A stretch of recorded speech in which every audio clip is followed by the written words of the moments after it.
The wind is blowing out, a rare April occurrence, but not so much this weekend. We're set for the Hyundai leadoff man on WGN Sports. The rubber game today as the Cubs host the Pittsburgh Pirates. Hi again, everyone. Welcome to the leadoff man. I'm Len Casper. Hope you're having a great weekend. It's been a pretty good series here. The team that has scored first has lost both games. It was the Pirates coming back on Friday, 6-3 the final, and a thriller yesterday. The Cubs scored 5 times in the 8th inning. Let's check out the highlights. Cubs entering the bottom of the 8th, down 3-0 after a leadoff walk from Evan Meek to Kosuke Fukudome. Starlin Castro with his 5th hit of the series, knocking in Fukudome. It's 3-1 at that point. Probably the key play of the game. Marlon Byrd ground ball to Lyle Overbay, kicks off his glove. Castro comes around to score. It's a 3-2 score. Alfonso Soriano, the game tying RBI single, his first knock of the season. Marlon Byrd in. It's 3-3. And then Blake DeWitt, who had a brutal spring training. That's all forgotten now. Off Chris Resop, a pinch hit, 2-run double to make it 5-3 Cubs. This place was up for grabs. And then the Cubs turn the ball over to their fireballing closer, Carlos Marmol, his season debut, and I would say he was pretty sharp. 15 pitches, 11 for strikes. As he strikes out the side, last pitch of the game, nasty slider to freeze former Cub Ronnie Cedeno. Cubs come all the way back, win the game 5-3. Sean Marshall gets the win in relief. The Cubs bullpen's been very good here in the first 2 games. They have not allowed a run to this point. Matt Garza will get the start today, and hopefully he'll turn the ball over to Carlos Marmol in the 9th again. Lineup change for the Cubs today. We'll hear from Mike Quade about that when we come back. But as we go to break, let's check out our Chicago and Northwest Hyundai dealer spotlight, and it reminds us to check out the award-winning Hyundai Sonata and the all-new Hyundai Elantra. myhyundai.com.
Future Cubs enjoying a day at the ballpark before the Cubs host the Pittsburgh Pirates.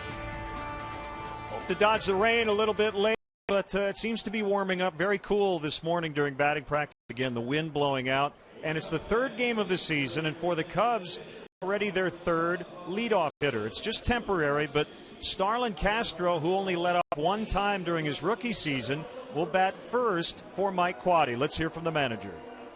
Some wise men told me a long time ago that adults have the right to change their mind, and normally circumstances. To me, it's a heck of a compliment for him because I looked at the mix of guys that I wanted to play today, and Fook wasn't in the lineup today. So where are we going with that? And as I've said repeatedly all spring and here early on, I mean, this kid has really been something. So talked to Rudy about it, talked to Star about it, and he's fine. He doesn't care where he hits. So I think for today, he's best suited to lead off for us, and I like Barney in the 2-hole. We'll see how it goes. And a late change for the Pirates. Their number 3 hitter, Andrew McCutchen, is out today with a stiff neck. And as we go to break, our AutoZone tip of the day, provided by my partner Bob Brenly. Get over 500, something the Cubs did not do at all in 2010. The tip of the day brought to you by AutoZone. For the auto parts, accessories, and advice you need, get in the zone. AutoZone.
Brought to you by your Chicago and Northwest Indiana Hyundai dealers. Check out the award-winning Hyundai Sonata and the all-new Elantra at myhyundaichicago.com. Welcome back. It's the Hyundai leadoff man. We wrap things up today as the Cubs trying to win a series against a team that beat them 10 times last year, the Pittsburgh Pirates, and now getting into the pitching matchup today for the Pirates. It's going to be right-hander Ross Ohlendorf. Last year went 1-11, but his ERA was decent, just over 4. Matt Garza makes his Chicago Cubs debut, a very inconsistent spring in Arizona, but that's in the rearview mirror now as he plays for keeps starting today. Should be fun. Couple of NL Central rivals doing battle. Opening weekend here in Chicago.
from Wrigley Field in Chicago for Cubs baseball on WGN Sports.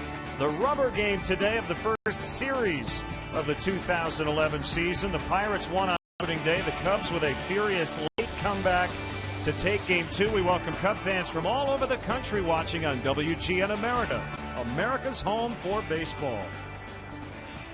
Hi again, everyone. Alongside Bob Brenly, I'm Len Casper.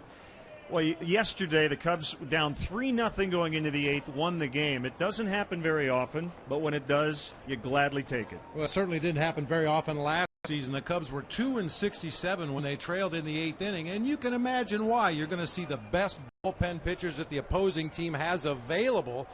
The Cubs yesterday against Evan Meek, a guy who has given them a lot of problems in the past, gave them a lot of trouble on opening day, but they found a way to break through against him in the eighth inning. Hopefully that will establish a trend that will last all season. And you call those character-building wins. Not a bad idea to happen in game two, right? Well, you want to start to establish that you're never out of a ball game, regardless of the score, regardless of the opponent. And the more games you can rack up early in the season like that, your confidence level rolls right along with it. Not sure about the confidence level of the two starting pitchers today because both Ross Ohlendorf and Matt Garza had tough springs. But I think most guys and the veterans, they tend to put that behind them. Well, especially Matt Garza. You know, we made a lot about the excuse of the thin air in Arizona. He's not going to have that problem here at Wrigley Field today. I expect to see all four of his pitches. I expect to see them all really good.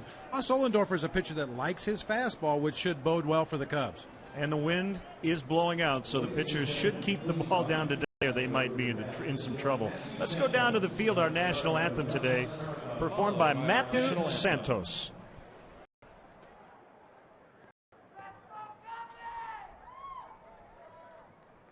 God bless America, land that I love. Stand beside her and guide her through the night with the light from above. From the mountains to the prairies, to the oceans, wide with foam, God bless America,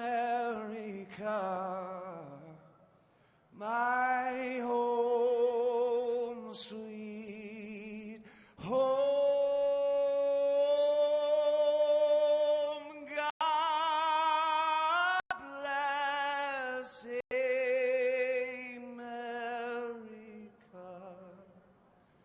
my home, sweet home.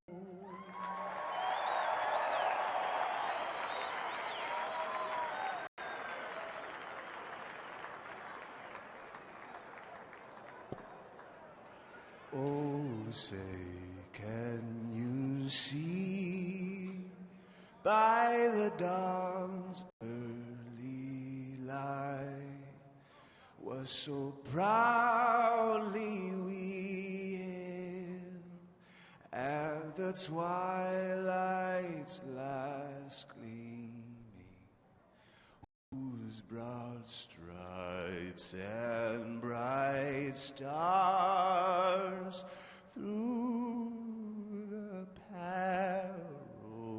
perilous fight o'er the ramparts we watched were so gallantly streaming, and the rockets trembling, the bombs bursting in air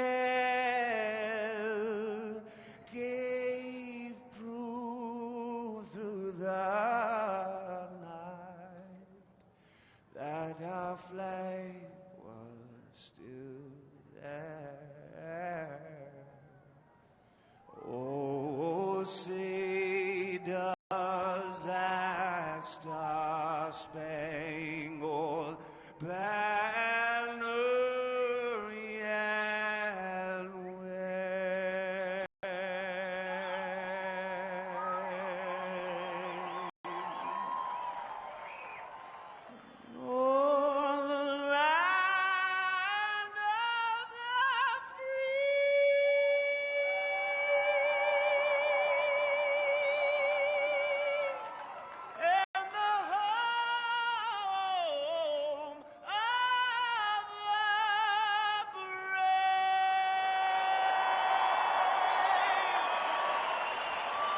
That's just like the way Bob Brenly sings the anthem up here in the booth.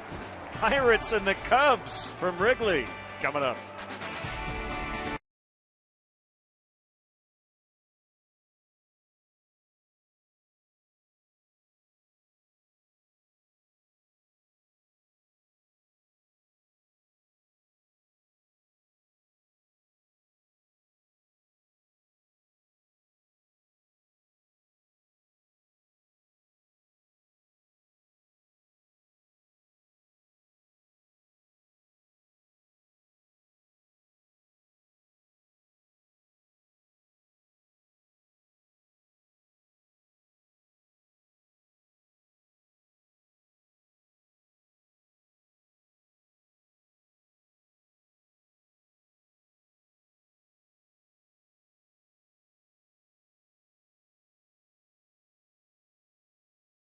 Times are waiting.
The official soft drink of Major League Baseball.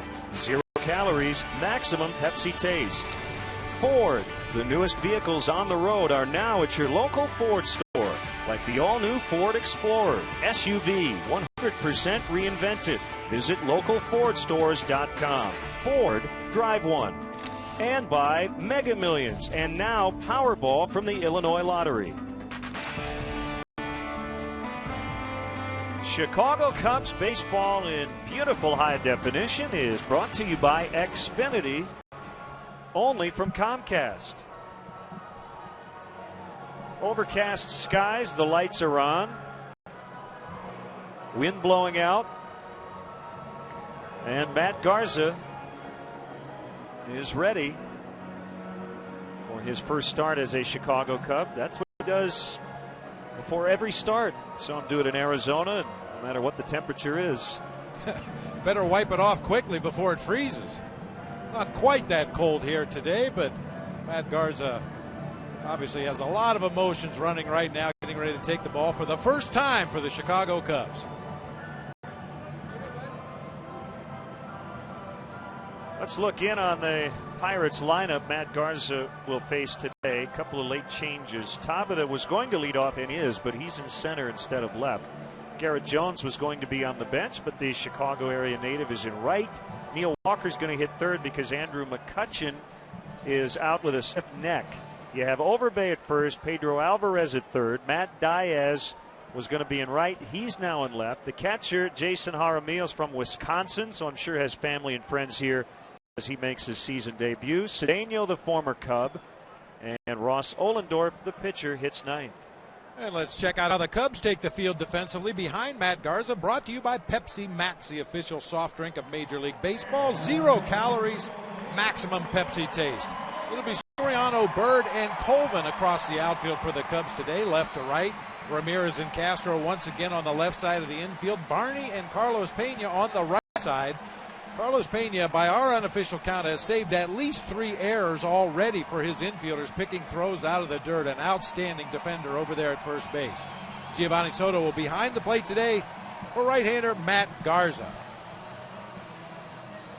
Garza had somewhat of a disappointing spring, but that's all forgotten at this point. Doesn't make any difference. You see his numbers last season with the Tampa Bay Rays. He'll feature a fastball that sits in the low 90s. He has a curve, a slider, and a changeup. When he has all four working, he can be devastating. Even when he doesn't have all four working, he tries to find a way to work his way through the early part of the game until he finds the other pitches. 12-year veteran Phil Cuzzi will handle the plate today. James Hoy at first, the crew chief Tom Hallion at second, Bill Miller over at third.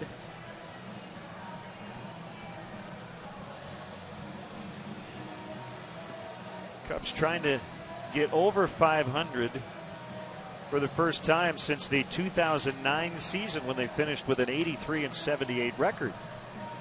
And not only to get over 500, but talking to Mike Quaddy earlier today during batting practice, trying to establish the idea of winning series. Every team likes to crank off an 8 or a 10 or a 12-game winning streak at some point in the season, but the reality is if you can play consistent baseball and win series, you're going to be right where you want to be come pennant race time. Full slate around baseball as always on a Sunday. We'll keep you posted. The Reds just got a 3-run homer from Brandon Phillips as they lead Milwaukee 6-2 in the bottom of the fourth. You've got a lot of teams that were picked to be in the postseason starting their years 0-2, including Milwaukee and St. Louis, Boston and Tampa Bay. Oh yeah, those teams have 160 to go. I don't think they're going to start a salary dump quite yet. So Jose Tabata will lead it off. 2 hits, 2 walks, a steal, 3 runs in the series.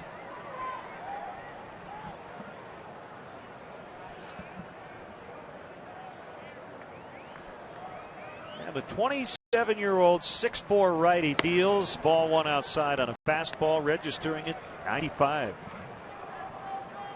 And Matt Garza, not quite as exaggerated as Ryan Dempster, but he too is a glove wiggler. After he gets his sign from Giovanni Soto, he gets the grip on the ball, wiggles his glove a few times, and then fires it toward home plate. This time Tabata goes right back over the mound for a leadoff base hit. In Matt's last outing in spring training, he gave up a lot of hits in the first couple of innings. And Bob, they were all ground ball hits. Unfortunately, not at defenders on the infield. Yeah, looking at his career stats, I don't know if he would be considered a ground ball pitcher. It's about 50-50 ground ball, fly ball outs. And this time a ground ball finds the hole back up the middle of the field. Now Garrett Jones, born in Harvey, Illinois, went to Andrew High School in Tinley Park.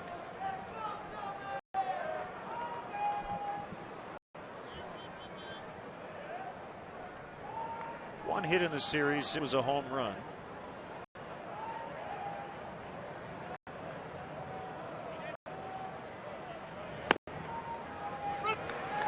Called strike.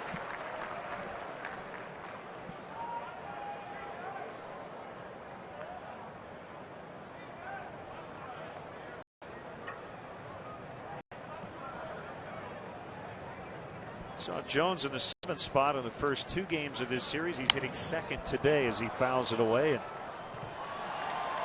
And weather forecasters usually get it right, but nobody believed that it could be 64 degrees by 1:20 today. It was in the low to mid 40s throughout the morning. And a southeast wind. Swing and the miss. Garrett Jones strikes out. And that's out number 1 for Garza. Good hard slider starting on that inside corner, middle of the thighs. You can see Giovanni Soto caught it over near the left-handed batter's box, almost to the back foot of Garrett Jones. Perfectly executed 2-strike slider right there. Neil Walker had the game-winning grand slam on Friday. Yesterday, 1 for 4 with an RBI double. Runner goes. Pitch is called a strike. Soto's throw is a strike. 1 hop to Castro, and they nail Tabata.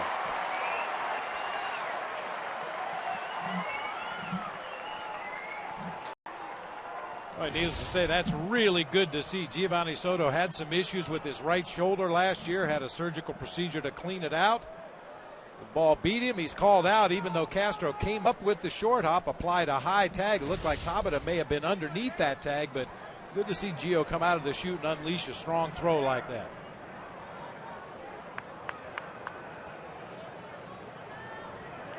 You see Phil Cuzzy, the home plate umpire, clapping his hands, encouraging Garza and Soto and the hitter as well to keep the game moving. Well, that'll end the Pirates first as Darwin Barney throws out Neil Walker. The Cubs are coming up from Wrigley.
Today's game against the Pirates brought to you by Pepsi Max, the official soft drink of Major League Baseball. 0 calorie, maximum Pepsi taste. We mentioned on the leadoff man that Starlin Castro will play that guy today. Barney Bird Ramirez, Pena Soto, Soriano tied the game yesterday. Colvin with a second consecutive start, and Matt Garza the pitcher. Quick look at the Pirates defensively. Matt Diaz, Jose Tabata, and Garrett Jones across the outfield. It'll be Alvarez, Cedeno, Walker, and Overbay. Neil Walker's done a lot of damage against the Cubs the last couple of years. Jason Jaramillo doing the catching today for right-hander Ross Ohlendorf. I pointed out that Phil Cuzzy was clapping his hands, encouraging the teams to keep the game moving. Well, he's going to be giving Ross Ohlendorf a standing ovation if anybody gets on base. He likes to throw to first. He really slows down his delivery. Oh, watch out. Did it hit him or the bat? I think it hit the bat. It's a painful foul ball. It's scary. Yep. Fortunate he was able to pull back far enough to get that right hand out of the way. The ball hit up near the barrel of the bat. Jason Jaramillo, the Pirates catcher, took the worst of that one. Foul ball catches him just above the left knee.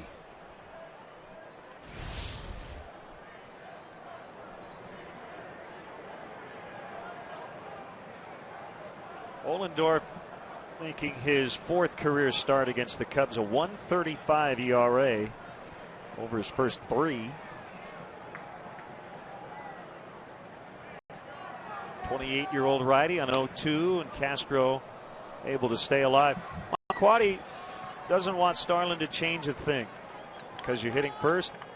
Doesn't want him to look at more pitches. Just do what you do.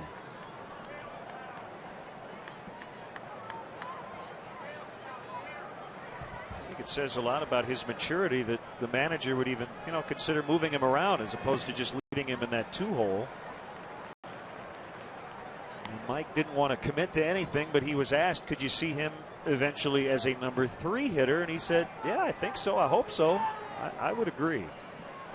Maybe a few years down the road, but I think those top 3 spots are probably where he's going to fit in.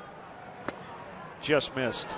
Well, especially if he continues to hit for more power as he demonstrated down in the Cactus League this spring. You could compare him as far as where do you hit him in the order to Andrew McCutchen from the Pirates, a guy that could hit leadoff, he could hit second, third, fourth. It really doesn't matter. Way inside, it's now full 3-2. Mentioned we started with a southeast wind, but it's starting to kind of blow in from the lake. Wind has changed directions about 5 times in the last 3 hours. Ball 4. Well, it might not have changed his approach, but does what a good leadoff hitter does. Sees pitches and draws a leadoff walk. Interesting note, Ross Ohlendorf in high school pitched for that guy, Keith Moreland. He was his high school baseball coach in Texas. Ohlendorf is from Austin. Keith Moreland probably never has to buy dinner in Austin. I wouldn't think so. 2 sports star at Texas as Darwin Barney takes ball 1.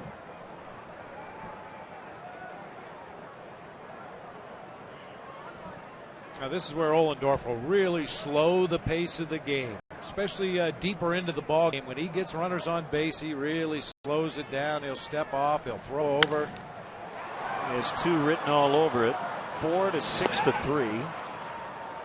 And just like that, 2 down, nobody on.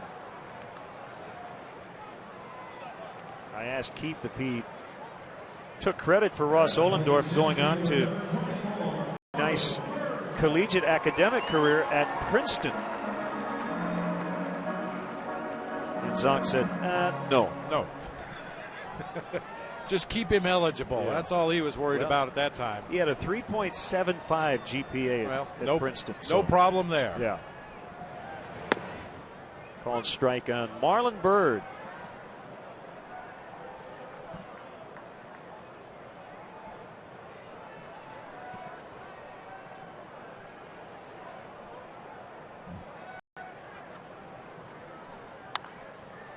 Sprayed foul. He's 1 for 9 in the series. We probably should point out before we get much deeper into this game, Ohlendorf will throw a lot of fastballs. I mentioned it in the open of the show. He likes his fastball. When he has good command, he can put it on the corners, inside and outside. Throw a lot of sliders and an occasional straight changeup, but basically a 2-pitch guy.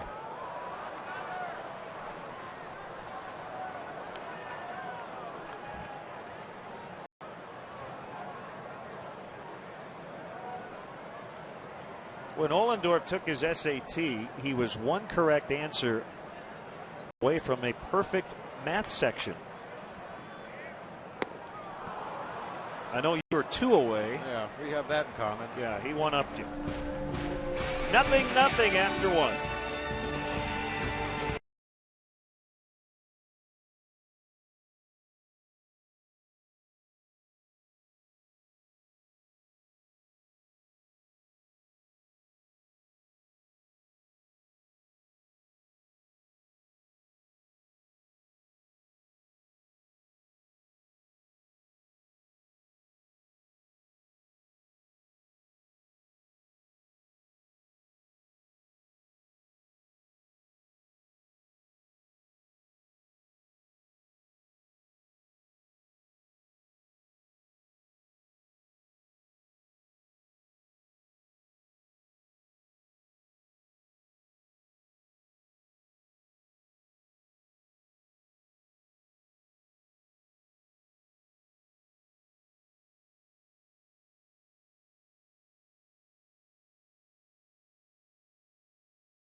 in the home TV booth. You can email us, LennonBob@Tribune.com. You can follow us on Facebook and also on Twitter. Bob loves to tweet. I wouldn't even know where to begin. Here's Lyle Overbay. Normally very sure-handed at first, but huge error as part of that 5-run 8th inning yesterday as the Cubs came all the way back.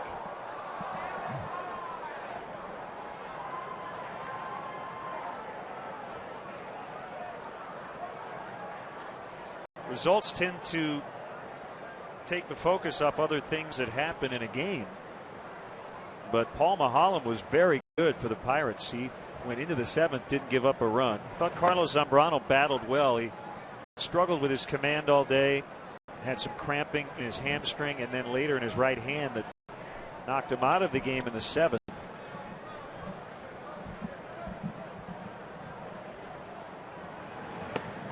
One and two to Overbay, the only guy on the Pirates roster with previous at-bats against Matt Garza. They were both in the American League East. Overbay a Blue Jay and Garza a Ray. A good looking sinker right there at the bottom of the zone. When you can get Lyle Overbay to chase a pitch that far out of the zone, you know you have a lot of movement.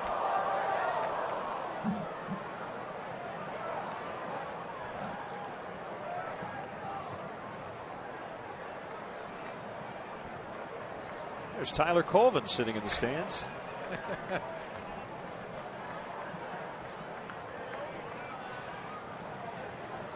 That's not him before you send us. It better not be. We need him in right field. Tapper foul.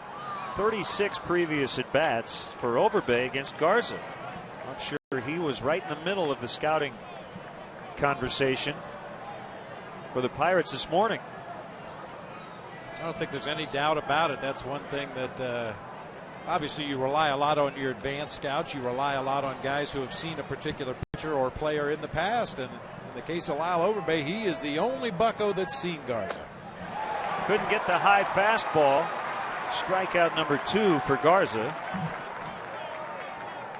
Well, he got him to chase a sinker down out of the strike zone and then comes back on the 2-strike count with an elevated 4-seamer and gets Overbay to chase another pitch out of the strike zone. Boy, so tempting for a hitter. You see that pitch up there around the letters. It looks like you could hit it so easily, but you have to really be quick, especially with your top hand, to get on top of a fastball at the letters. Breaking ball for a strike on Pedro Alvarez.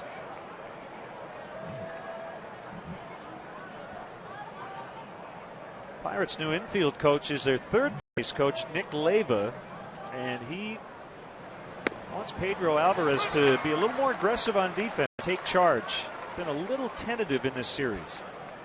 And because of that, we've seen Alvarez play extremely deep at third base. That's usually a sign of a guy that's not too sure of himself. He wants to get as much distance between himself and that hitter as possible.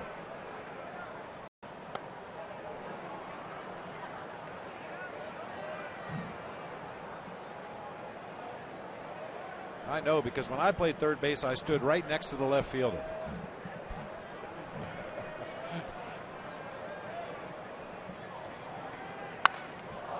Crack bat single on a 1-2 pitch for Alvarez.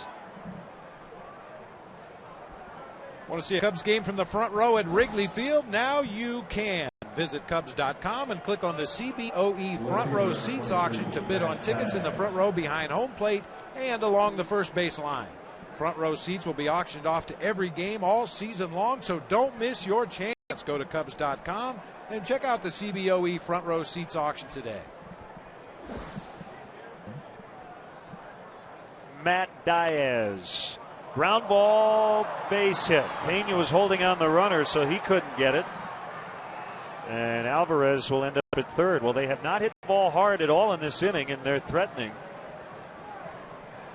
Well, you better smile and thank somebody for that one. He got jammed horribly on that pitch from Matt Garza. Ran a fastball right in on his knuckles. And just hits a slow roller through that right side, only because Carlos Pena was holding the runner at first base. Did that get through for a hit? Diaz a much better hitter against lefties than righties, but Clint Hurdle wanted him to get in the lineup today because they're facing nothing but righties here to start the season. Jaramillo's a switch hitter. They have two switch hitting catchers on their roster. The starter Doman and the backup Jaramillo. And he takes ball one.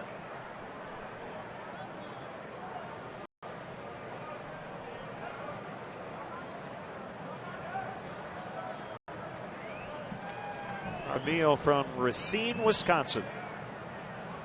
Just up the coast. Outside, 2 balls, no strikes. That's Kringle country up there. Oh, yes. Stop by the Mars Cheese Castle on your way to Racine.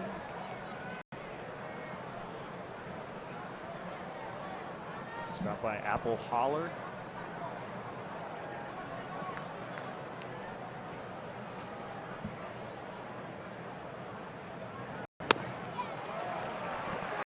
Two and one.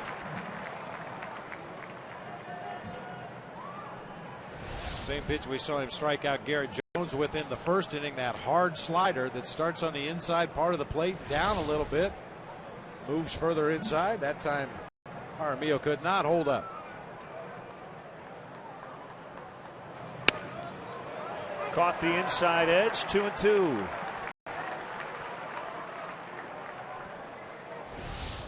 A cutter at 90. Everything working in on the hands of Jaramillo. He thought that ball was way off the plate. It was right on the corner. Ronnie Cedeno on deck. 2-2 pitch. Swing and a miss. Big strikeout.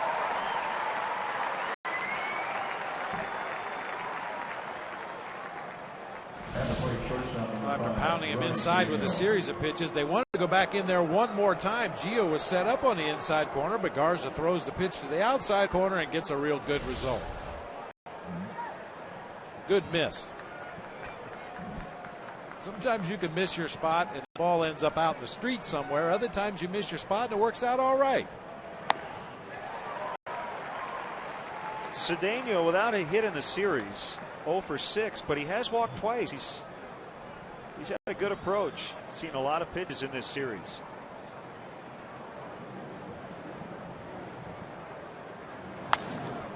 Down the right field line, and the Pirates will get the lead. Alvarez is in. Diaz is going to be held at third. Ronnie Cedeno's first hit of the year knocks in the first run of this game. It's 1-0 Pittsburgh.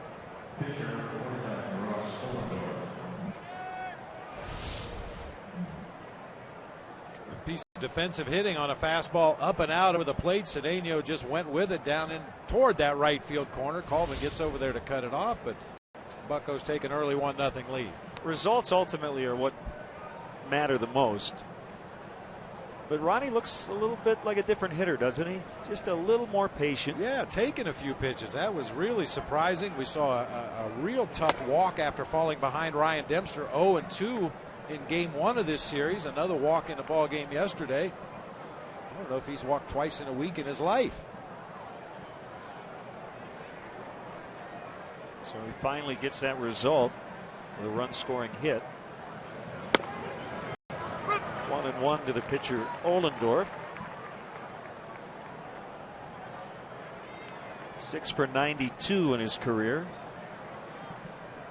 He's got a pretty red bat.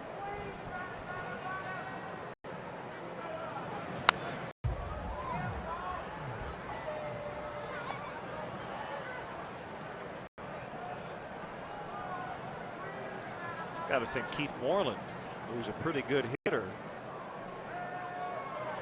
taught Ross Ohlendorf a few things.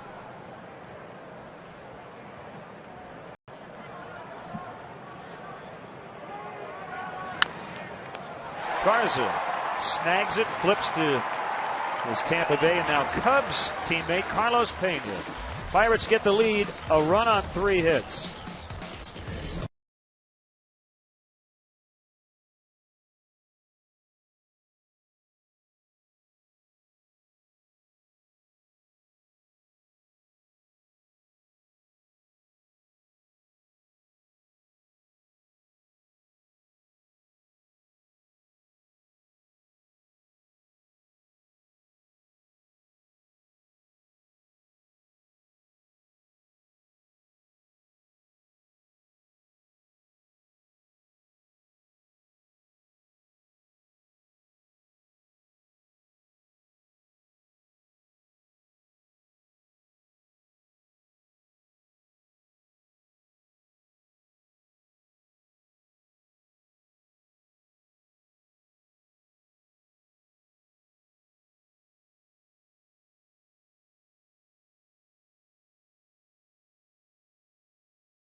right now and click on the WGN Sports Game Zone banner to connect to all the up-to-the-minute stats and information while you're watching at home. Game Zone is sponsored by The Great Escape, pools, patio sets, play sets, hot tubs, and more. Former Pirate Aramis Ramirez 0 for 5 against Ross Ohlendorf as he leads off the Cubs second. They trail 1-0. Outside corner strike on the fastball at 92. An off year for Aramis, but he still led the club in homers and RBIs.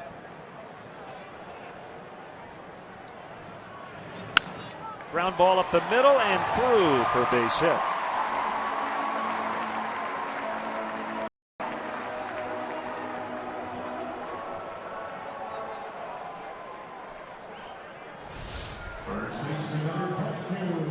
Back-to-back four-seam fastballs on that outside corner. Ramirez takes a second one back up the middle of the field. Ronnie Cedeno was shaded way over in the hole at shortstop, and that one trickled through into center field for a base hit. Brings up Carlos Pena. Interesting shift. And a subtle change. The third baseman, Alvarez, is basically playing short, but instead of playing deep, he's right at the edge of the grass, and I think that's because Carlos Pena tried to bunt earlier in the series. Still from the position he's in right now, he's not going to be able to pick up a decent bunt and throw it out at first. I'll show you. There you go. Oh, and he gets darn. it. Ooh, what a play. That's a tremendous play. It should go down as a sacrifice. Well, we'll see. He wasn't trying to sacrifice the runner-up. I stand corrected, Pedro Alvarez. I didn't think from the angle that he was coming from the shortstop position to field this bunt, I didn't think there was any way he'd be able to throw back across his body as he does and get enough on it to get Pena at first base, but that's just a tremendous defensive play. Official score down Frisky does give Pena a sacrifice for his efforts, but again, he was trying to get on base. Well, we saw him in batting practice today. Carlos works on that every day. It's not something that he does often during the course of this season, usually only when he's leading off an inning and his team is trailing. But I think the more you can show that, the more likely teams are to abandon that shift, which is ultimately what Carlos wants. He wants that hole on the right side. Called strike on Giovanni Soto. During BP today, the wind was blowing straight out to left. Guys were hitting home runs with ease, including starting pitcher Ryan Dempster. I don't know if I've ever seen him reach the bleachers here at Wrigley, but even he popped a few up there. When we started, a southeast wind. Well, it's blowing in at the moment. It's been a strange day, hasn't it, weather-wise? Bitterly cold when we got here. Got to the mid-60s when we started about a half hour ago, and it has gotten chilly again.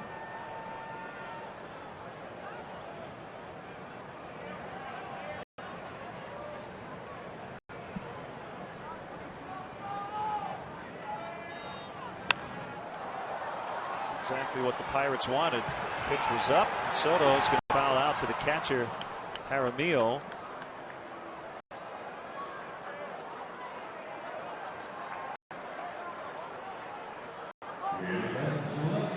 Sometimes when you're the runner at second base, you can peek in at those catcher signs. Now, the catchers use a series of signs, but if you watch Jaramillo, right at the very tail end, he took his throwing hand and indicated, I want it up. Well, the only pitch you would throw up in the strike zone would be a fastball.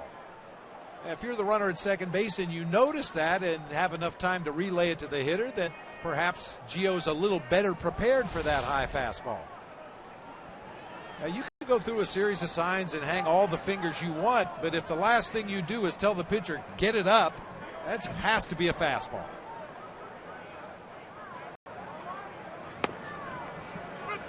Fastball strike to Alfonso Soriano. Only hit of the year was a big one.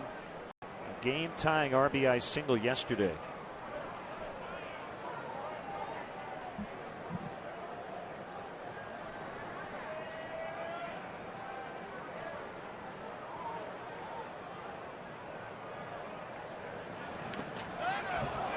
And it gets away from the catcher. A wild pitch from Ollendorf. And I think the Pirates will appeal. And Soriano went around. That's not insignificant. Instead of 1-1, it's 0-2. Now, at first look, it appeared he did go around on that slider low and away in the dirt. Very tough for Fonzie to hold up once he starts the swing. Still uses that long, heavy bat. Armio having trouble with that breaking pitch in the dirt. Goes all the way to the bricks.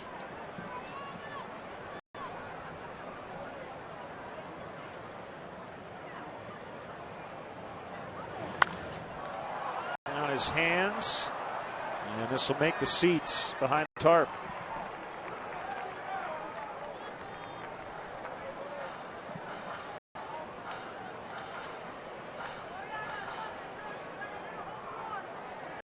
The new popular item.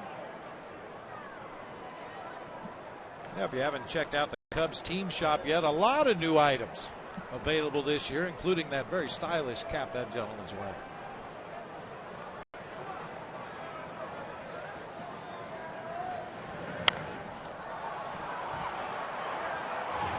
Ollendorf was going to get it, but Lyle Overbay calls him off in foul ground. Cubs waste a leadoff single. Leave a man stranded at third. After 2, 1-zip, Pirates.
Brunson and Brittany Payton with us up here in the booth. So great to see you. Great to be back. I mean, you weren't here last year, but I know I missed out last year, but I'm here now, so that's good. You're here for great weather, right? The changing weather yeah. here at Wrigley Field. 15 degrees warmer about 20 minutes ago, and now it's dropping, right? It keeps changing, yes. But it is good to be back. So tell us about what's coming up. You have a show rating the best hot dogs in the city? You know, That is right. yeah, it took a year for us to get the guts to do that. We wanted to see how the show went, and the show has been more of a success than we had hoped. And so now we said that we'll show the stones and go towards the hot dogs. And I don't know if we need a Kevlar vest or not, but I know a lot of controversy. People have their favorite spots, so it's going to be interesting. But we picked 5 of the best spots that we think are the best. So north side, south side, you name it, we've been there. Okay. Jose Tabata leading it off. Now Vienna beef, of course, we see that right there, Len, and everybody knows that Wrigley switched to Vienna this year. That's right. That's not good. There's a base hit for Tabata. Big turn, nice play, Tyler Colvin. Great play. To keep Tabata to a single. You know, I said that's not good. I didn't mean Vienna. I meant the hit. Right. Just had to clarify that. Right, Make sure. right. Well, we knew what you meant.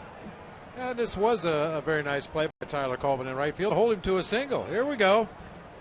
Well, this is just showing some of the places we've been to. Obviously, we have a lot of fun. Murphy's is, not too far from here on Belmont. Serves one of the best dogs that I've had. Will it be on the show? We don't know. They're just kind of teasing people right now to see what's going to be on. But the hot dog is a hotly contested item in culinary world here in Chicago. Now, do you prefer to smother your hot dog with all kinds of relish and mustard and all that stuff? Ted likes everything on his Yeah, hot just dog. give it to me all, The more man. the Yeah, better. Yeah, for sure. Why not? I just like mustard. That's it? That's all I need. But no ketchup, right? Never No, ketchup. no. Good, good. All of a sudden, I'm hungry. I had a big I know. breakfast. Just seeing that hot dog. Now, Bob, My mouth is watering. You're no stranger to hot dogs, Bob. I mean, how many in your lifetime have you eaten? Oh, Seriously. please. I prefer to call it ballpark steak myself. Exactly. But the show has been a real blast. We've had such a great year. So much fan interaction on Facebook and Twitter and on our website, and we take so many suggestions from people. It's been a blast. And another base hit. This time it's Garrett Jones, so the Pirates have 2 on with nobody out. And with a city like Chicago, in terms of Chicago's best, you could. It's endless. Just keep going on and on with all the great things in the city. There's so many good places to go in the city, so many great restaurants, and I mean, I'm born and raised here, and it's amazing to me that I'm learning so much more about the city every day, and I love it. It's a lot of fun. You know, the deal is, here's what's happening in this inning right now, by the way. We've got a couple of hits, and we just wanted to drag out so we can talk about the show a little longer, but there will be a double play eventually, and then everything will be fine. Okay. Well, that's what the Cubs hope, as Neil Walker's at the plate, and they are in double play depth up the middle. Corner men are in. Nobody out. Now, what about you guys? What are your favorite spots? And what's your favorite food? Let's start with you, Len. What's your favorite food? Jeez. Well, Pretzel? Yeah, Pretzel, the big that looks jumbo pretty good, pretzel. actually, right now. I know what Bob's going to say. He's going to say pizza. I'm a pizza dude, yeah. I like a Favorite little spot bit for of pizza? everything. Bob stuffed thin what? What is it? All of it. I like Yeah, it all. you I just really love it. do. Yeah, that's You name it, you'll eat it. absolutely. I mean, some ball players have a little black book, and we know what's in there. I have one that has pizza delivery places around the National League. Exactly. And that's kind of what we hope to do on our show, is let people know the spots that aren't so obvious and places that they can go that are real accessible Chicago. And that's I think that's the reason for the success of the show so far. Whoa. And isn't that a great feeling when you find a little hideaway or something that maybe nobody's heard about before, and it turns out just to be one of your favorites ever? Totally. That's a It's great the best. feeling. It's the best. So many there. I mean, every street you walk down in the city, there's tons of bars and restaurants. It's unreal. Although some people do get a little upset when we disclose some of their favorite little hideaways, because then you can't get a reservation after that. They're not real happy with us. It's kind of like that indie band that you love to see, and you pay $5, and you're happy when Exactly. you have to pay $50, Right. Because they've seen success. Yeah, But like then 4 years ago when I was a big Michael Franti fan, now There he's you playing go. like big arenas, but that's okay. Share the wealth, right? Exactly. So. Didn't Yogi Berra say that about a restaurant one time? It's so popular. So popular, nobody goes there anymore. Right. Right, exactly. But it's been a lot of fun. Chicago's Best is on every Sunday night at 10 on WGN. Tonight we're showing a show all about pies, so from sweet to savory. One of my favorites. But next Sunday, the 10th, is the hot dog show. So that's when people are going to get real geared up for that, I think. So.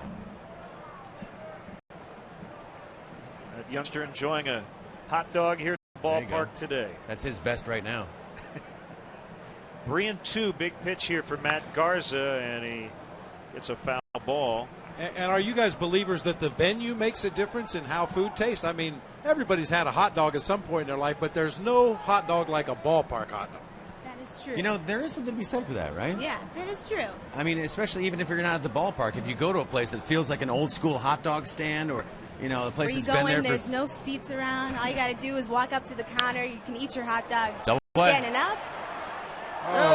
They do get one. That's it. That throw pulled Barney off of second base, but he had his foot on the bag to get the out. So 1 out, and runners at first and third. And Clint Hurdle is going to argue this call. As Tom Hallion made the call, we get the benefit of replay. Yeah, the timing of this double play was all off because of the shift they had on for the left-handed hitter. It took Darwin Barney a little bit of extra time to get to the base, and because of that, Ramirez had to hold the ball an extra tick. And when he made his throw to second, it was to the back of the base, pulling Barney, in the estimation of Clint Hurdle, off the bag. In the estimation of the second base umpire, Tom Hallion, he stayed on. It looked like perhaps his right foot came down on the back corner of the bag right there to get the force. Well, Ted and Brittany, thanks for stopping by. We will check it out tonight, and the big show coming up on Chicago hot dogs Yes, April as 10th. well. Awesome. Thanks for Thanks, having Ted. us. Thanks, Appreciate it, guys. Brittany. Nice to see you, Brittany. Thanks, Ted. All right, go Cubs. Thanks, guys.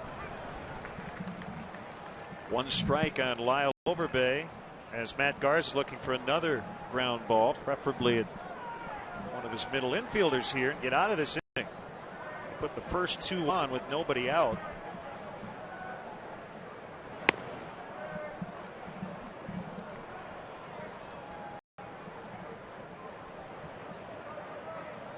Kind of in the mood for a hot dog between innings. How about you? Piece of pie? That'd be a place to start. Hot dog and then some za and then a piece of pie later. Wash it down with a nice Wrigley Field beverage. 1-1, fouled back, 1-2. Overbay struck out in his first at bat.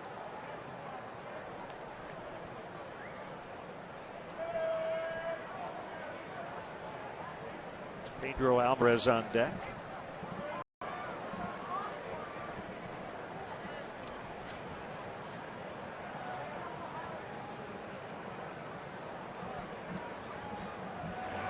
Swing and a miss. Well, Garza struck out Jason Jaramillo in a similar spot in the last inning. Well, I mentioned it his first at bat. Lyle Overbay is a guy that usually has tremendous plate discipline, will rarely chase a pitch out of the zone. He's been chasing Matt Garza offerings all over the place today. But after he struck out Jaramillo, Ronnie Cedeno singled in a run with 2 outs, and that's the spot Pedro Alvarez is in as he hits it foul into the upper deck.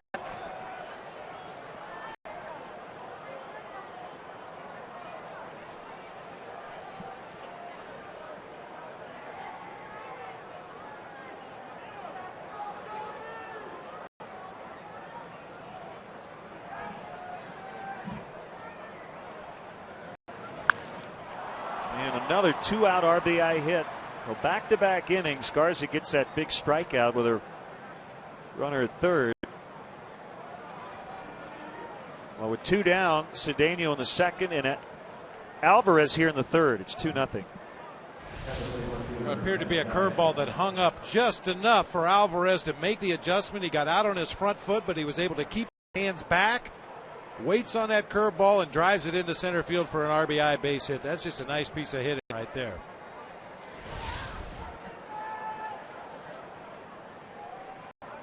Here comes Matt Diaz.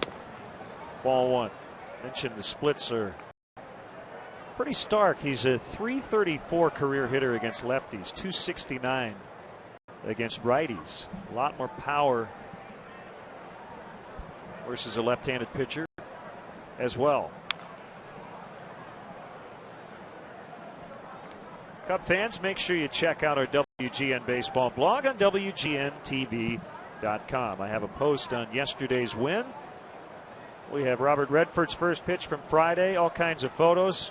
If you want to see a photo of the Tom Skilling Snuggie, check it out. Who doesn't? The Santos singing the stretch from opening day. Game notes from stats, much more. We'll have our new podcast up on the site tomorrow. Again, it's WGNTV.com. Click on sports and look for the link to Len and Bob's blog. Those numbers we mentioned earlier.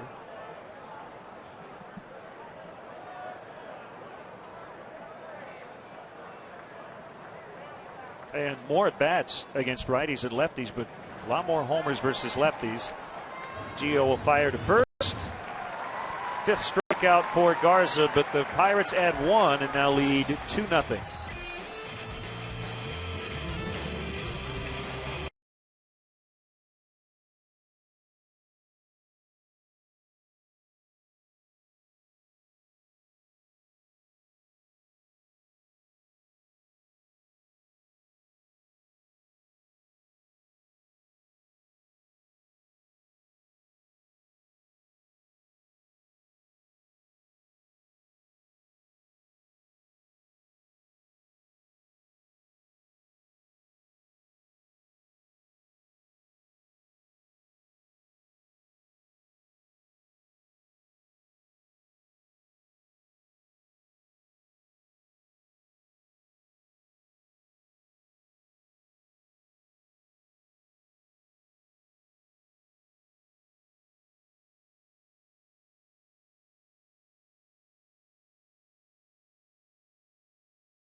bachelorette parties. Individual and group tickets are available for all games. For more details, go to www.wrigleyvillerooftops.com or call 773-248-ROOF. A little chilly up there today, but the diehards are enjoying Cubs baseball.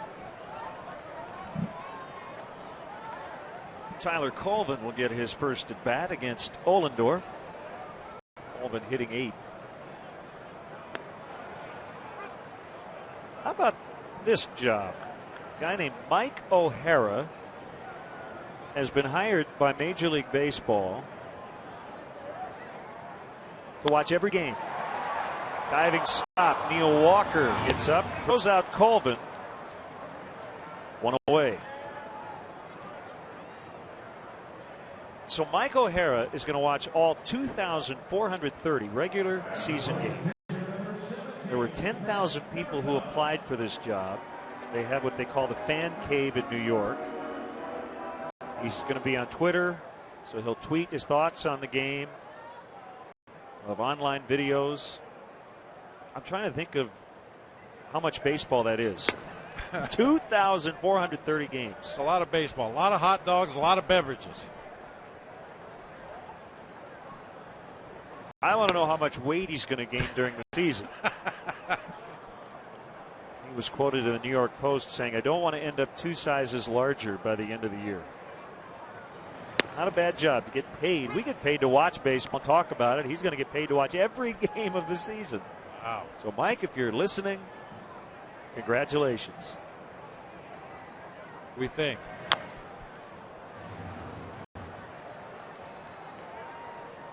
Matt Garza hasn't done this a whole lot.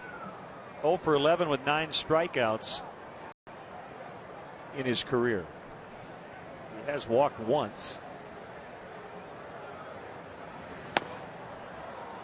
He strikes out for the 10th time in his career. 2 for Ohlendorf. Tickets are selling quickly, but there's still time to get great seats for the 2011 season. Bleacher seats are still available as well. To purchase tickets, visit Cubs.com, call 1-800-THE-CUBS, or visit the Wrigley Field box office.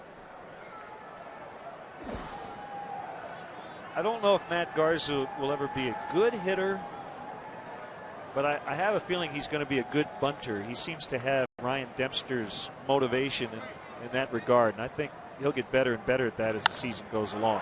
Castro the other way, but it's going to hold up for Garrett Jones.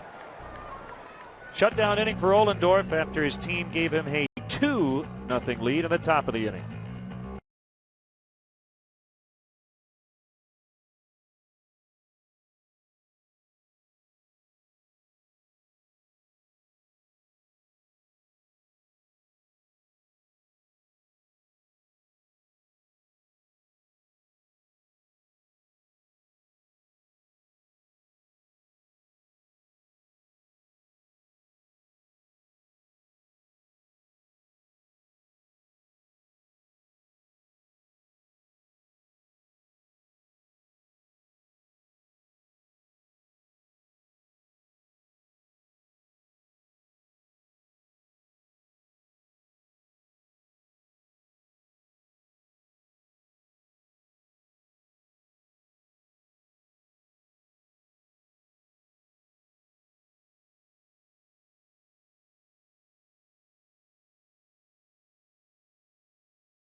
Nope. 2-0 Pirates. Again, the team that has scored first has lost both games to start this series. Jaramillo, Cedeno, and Ollendorf for the Pirates against Matt Garza in the fourth.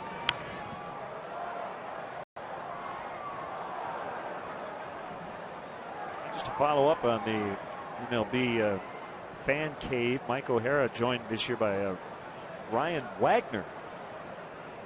So we're going to have two guys watching. That makes sense. It's going to be long days. You need to nudge your partner. Hey, wake up. It's the seventh inning in Oakland. And I'm sure at some point over the course of the season, one or the other is going to have to go to the bathroom. So the other guy's got to stay there to let him know what happened while he was gone. It's like a co-pilot. Yeah, yeah. Fly ball right field. Tyler Colvin is out there.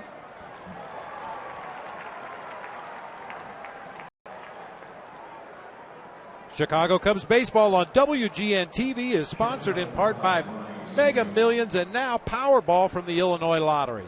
Tuesday's Mega Millions jackpot is $30 million, while Wednesday's Powerball jackpot sits at $218 million. Cedeno with an RBI single his first time up. He pops it up. Carlos Pena drifting into foul territory. Two quick outs.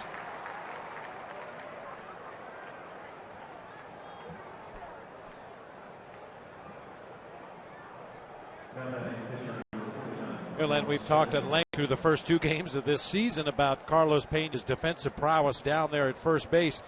I have no doubts that he has ultimate confidence on balls on the ground or picking throws out of the dirt, but it might take him a little while to get used to the swirling winds here at Wrigley Field. And one of the things you have to do as a visiting player, or certainly as a home player, is constantly check the flags. Because as we've talked about today, the wind will change directions during the course of a ball game, sometimes during the course of an inning. Occasionally during the course of an at-bat, the winds may change, and Carlos learning very quickly to monitor those flags and position himself accordingly.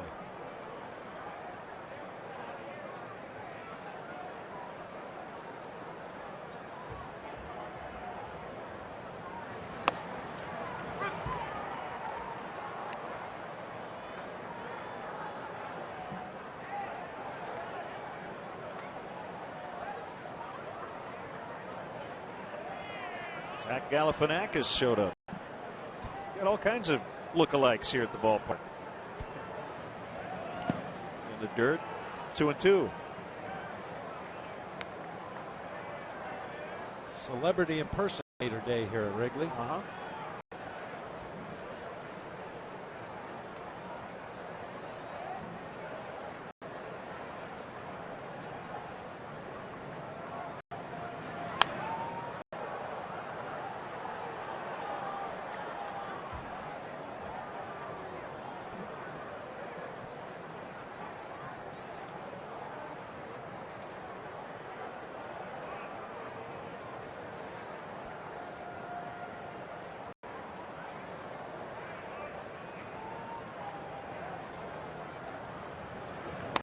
Ollendorf swings and misses.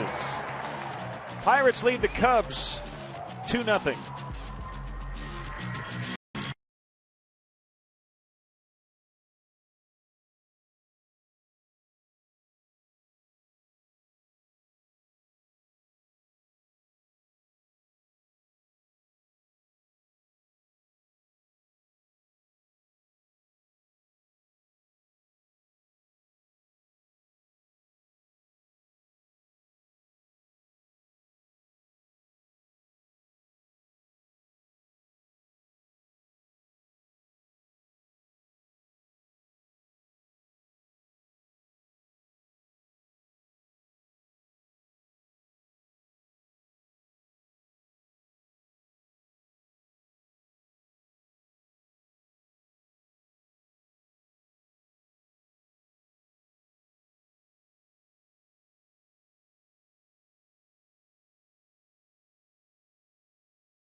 huge day of sports programming here on WGN for Chicago viewers only. Coming up tonight at 6. Big game. They're all big now for the Blackhawks as they host the Tampa Bay Lightning from the United Center. Pat Foley, Steve Conroy with the call.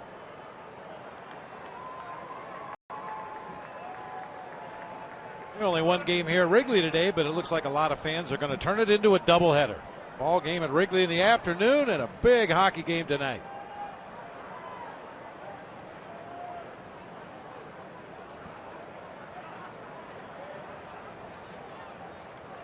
Three of the teams in town covered. And we have 4 of them covered here on WGN.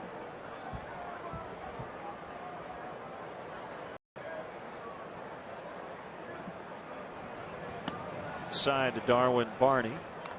Got the opening day nod at second base. Getting there today. First Cubs rookie to start at second in the opener since Manny Trio 1975. Garrett Jones can't quite get there. Barney puts on the brakes halfway to second base. I don't think I've ever seen anybody round the base at first as far as Darwin Barney did and still be able to get back to first base. Fights off an inside sinker, dunks it down that right field line. Garrett Jones hesitated ever so slightly as he got to that baseball. Barney thought he could make it. You saw him stumble just a little bit and decided he better slam on the brakes and get back to first, and he's able to do so successfully.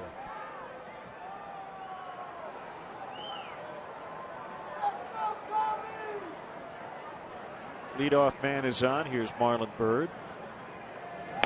Swing and a miss at a high heater from Ohlendorf. The numbers don't really matter now, but Ohlendorf put up some pretty bad ones in spring training. He never did get through 5 innings in Florida in his 6 starts. He lost 5 of those games, had an ERA that approached 10. A lot better early on today, that's for sure.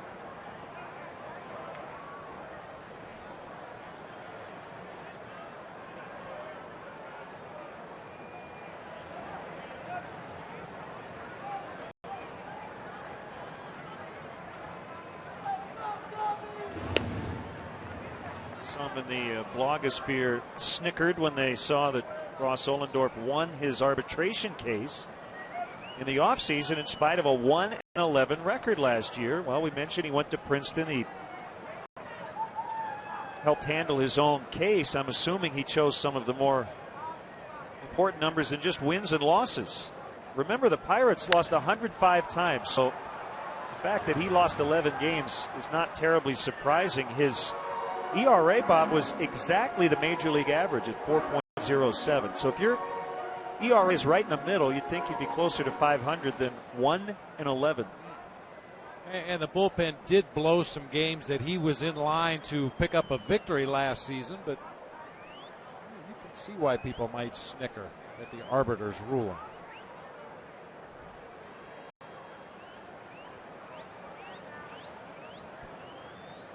You look at their starting rotation last year. Boy, that almost took his head off as Marlon Byrd smacked it right through the box. And the Cubs are in business, 2 on, nobody out.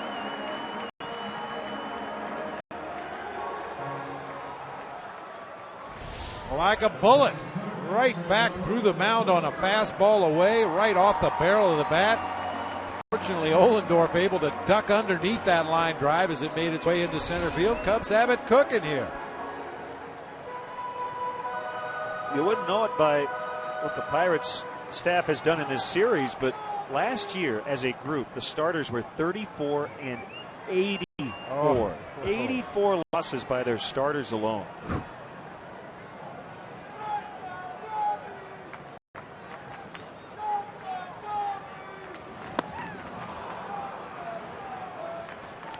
Evan Correa was not on that staff, but on opening day he gave up 2 earned runs, 3 overall in 6 innings on Friday. Paul Mahalem, 6 2/3, no runs in game 2. And today Ross Ohlendorf, even though he's in a jam here in the 4th inning. He's not yet allowed a run. We were talking about this earlier this morning, Len. You look at this Pirates team, and there's a lot to like with their everyday lineup. Got a nice blend of youngsters and a couple of veterans. They brought in Lyle Overbay and Matt Diaz this year to hopefully help some of those youngsters learn how to put together those professional at-bats. But especially the way this game is trending in recent years, you got to pitch and you got to catch it. And right now the Pirates, probably the weakest part of their game is out there on that bump in the middle of the field.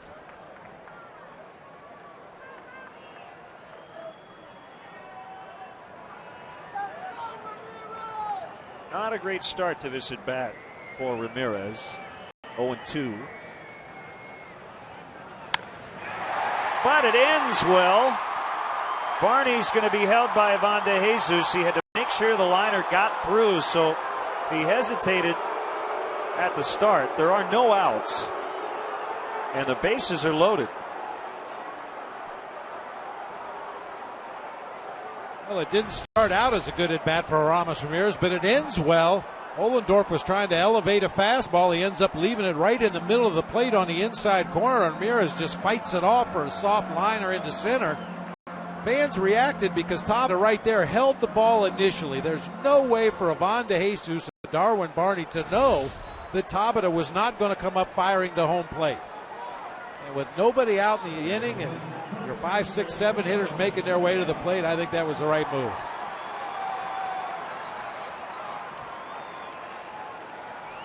You've almost got to be 100% sure that the guy can score on that play. With nobody out. It was a soft liner. Tabata was charging the ball hard. As I said, once he got to it and held the ball initially, there was no way to anticipate that he wasn't going to throw the ball straight to home plate. Can't really shift against Pena in this at bat. Carlos takes ball 1 low.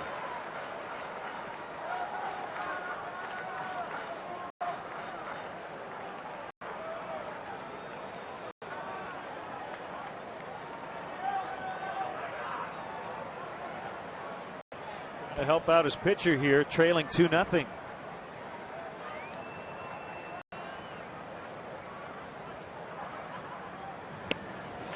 Missed again, 2-0.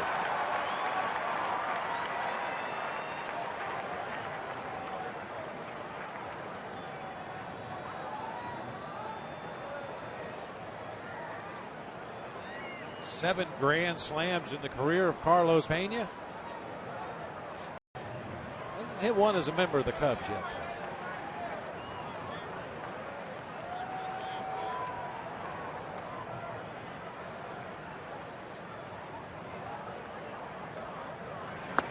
Swing and a miss. He's trying to hit a grand slam on that swing. Guy that has a real good eye at the plate. A little overly aggressive on that 2-0 pitch. Fastball off the plate inside. He saw the pitch. He recognized fastball, but poor location that time.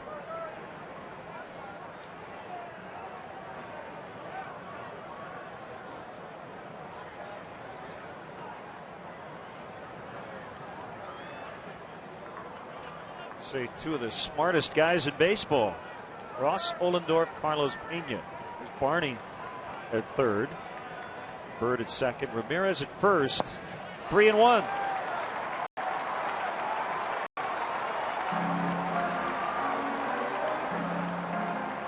Ollendorf really pulled that fastball. He got the swinging strike on a pitch off the plate inside. Tried to go back in there again, but nearly spikes it in the dirt to his catcher, Jaramillo.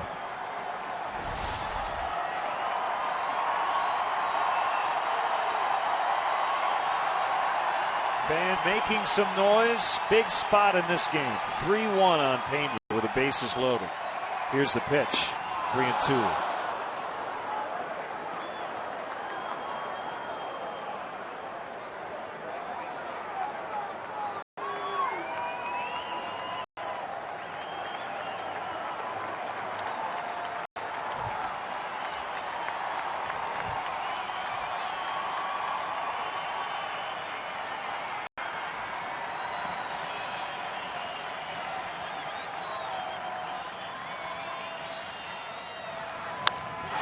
Deep drive to right. Carlos Pena off the wall. Barney is in. Marlon Byrd is going to be sent home. Ramirez is going to stop at third. We're tied. It's a double for Pena. Boy, he just missed a grand slam. As it is, he knocks in two. Matt Garza loves it. And still nobody out. And I think, I'm not sure if a beverage came out of the stands or what. Clint Hurdle's going to go out and ask the first base umpire, James Hoy. Well, fastball out over the plate. Pena knew he hit it well. Unfortunately, that wind really gusting straight in from right field. Hit just above the glove of Garrett Jones, high on the bricks out there. Ricochets back toward the field, allowing 2 runs to score. You did see the fan drop a beverage, but it did not appear to be on purpose. It looked like the fan was reaching for the ball and dropped everything he was holding. I don't know really what the umpires can do in this circumstance, and it didn't affect where the ball landed. We know that, and it wouldn't have been caught either way, I don't think. I don't think so. Jones was late getting to the spot. That ball was hit so high in the air, and the wind knocked it down as it got out there in deep right field.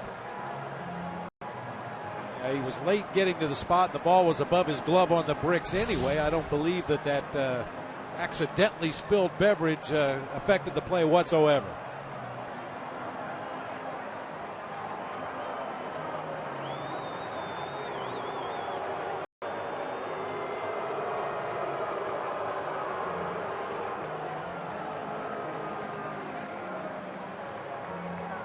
Whatever explanation Clint Hurdle was given by crew chief Tom Hallion, apparently satisfied the Pittsburgh manager. He's going to head back into the dugout. Cubs tie it up, however, with that bases loaded double.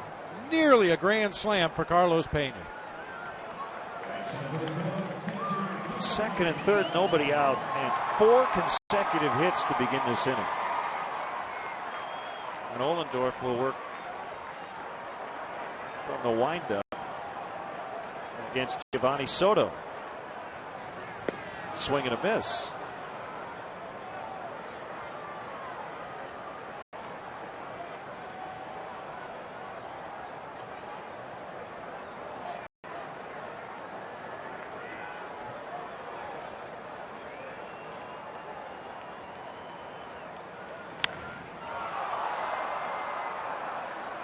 Diaz coming over near the line. Ramirez tagging, but he's going to have to hold.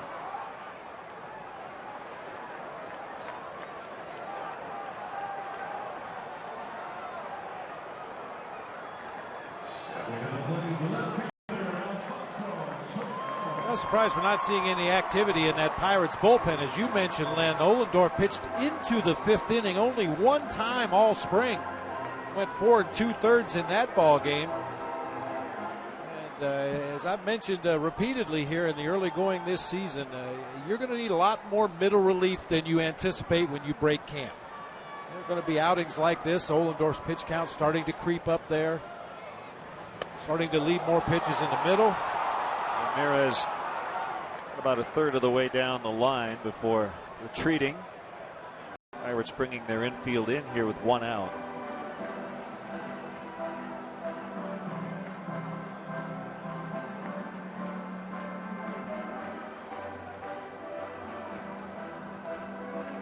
Pitch count not in horrible shape at this point, but the pitch effectiveness has gone down considerably in this inning. Ohlendorf throwing a lot of those fastballs up in the middle of the strike zone.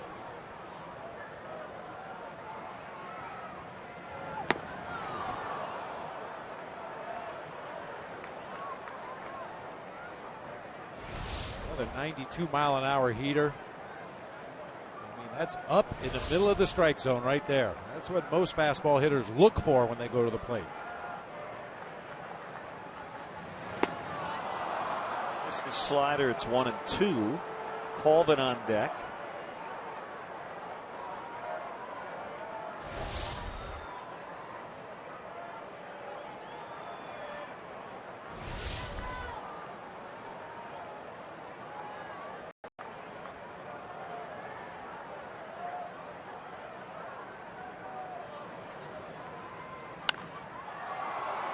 Soriano pops it up. It's Cedeno, 2 down.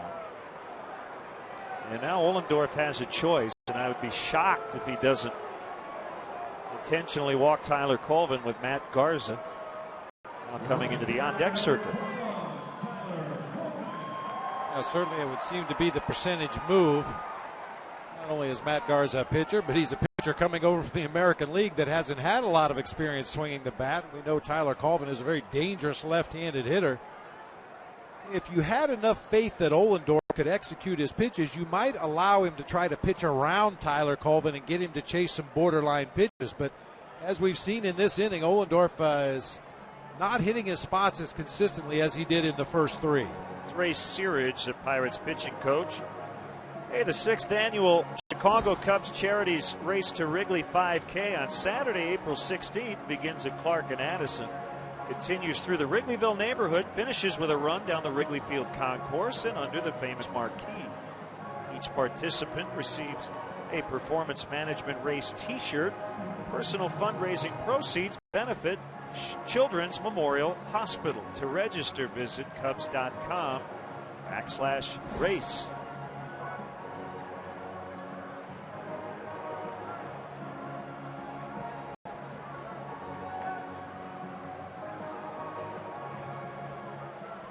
Well, just judging by the length of that meeting on the mound and the fact that the catcher, Jason Jaramillo, stayed out there for an extra couple seconds to talk to his pitcher would maybe indicate they're going to go after Tyler Colvin right here.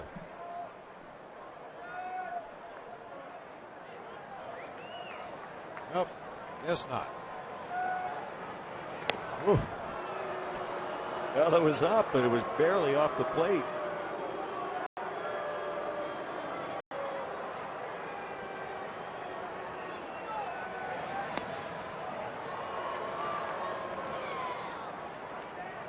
Why did it take a 2-minute meeting with the entire infield and the pitching coach on the mound to determine you're going to intentionally walk the 8-hitter to pitch to the pitcher? I guess Pirates taking advantage of every teaching opportunity they can.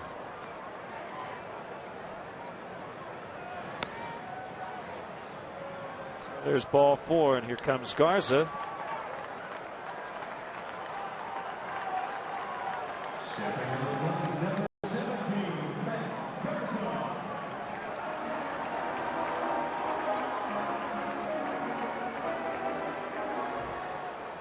Make it hurt, man. Get hot. Bases loaded, 2 outs, 2 in on the Pena double. Way high.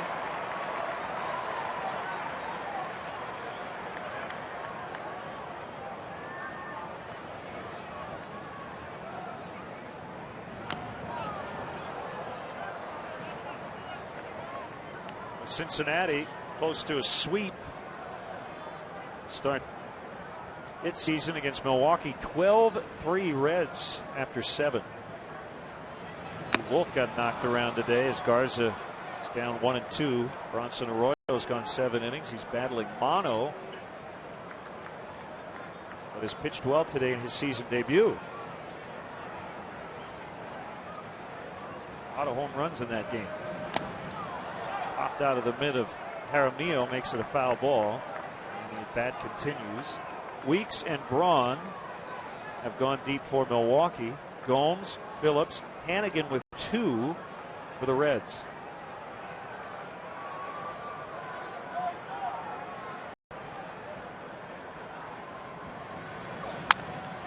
Broken bat grounder.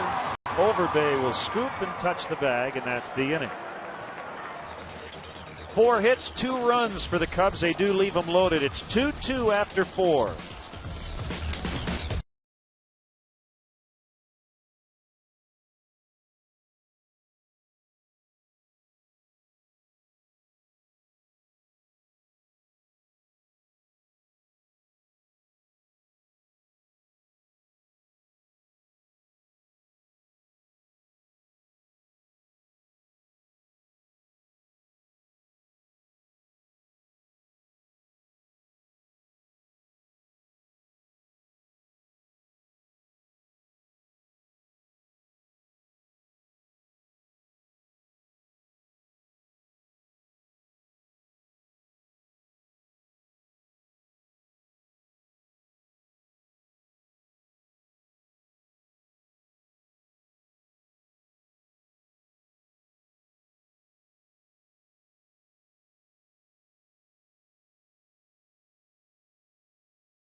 songs from Subway. Just be the 500th texter to text Subway to 97999. Go to WGNTV.com for complete info and rules. Carlos Pena with a big 2-run double to tie this game as we get into the 5th. And then we were talking to Carlos Pena during batting practice this morning about the 2 pop-ups that he hit in Game 1 and Game 2 this season. One dropped on the infield for a fielder's choice when they forced Ramirez at second base. The other was caught. But on both occasions, he said he missed by millimeters. That's how far hitters break it down at the major league level. We sit up here in the press box and say he hit it off the barrel, or he hit it off the handle, or he hit it off the end. But Carlos said he missed both of those pitches by mere millimeters. One strike to Jose Tabata, who's been on base a lot in this series. 4 hits, a couple of walks, has scored 4 times. Wow, they got up in the 80s yesterday in Denver. Today they were snowed out. Oh, Lord. Diamondbacks and Rockies postponed due to snow. And another hit for Tabata. Finds the alley. It's cut off by Bird. Big turn by Tabata. Well, that's a good base running maneuver by Tabata. It's subtle, but with Carlos Pena way off first base, Tabata knew he could take a big turn and didn't have to worry about getting thrown out. Well, the real wild card in this play is if the catcher runs down the first baseline behind the runner, and you will see catchers do that on occasion when they know the first baseman's going to be out of position. You'll see Carlos Pena is way over in the middle of the infield, backing up the throw to second base. And nobody there to cover the bag at first. The catcher, Giovanni Soto, in this case, really has nothing else to do on that play. So occasionally you'll see the catcher trail the runner down to first base just in case you get that guy to take a big turn.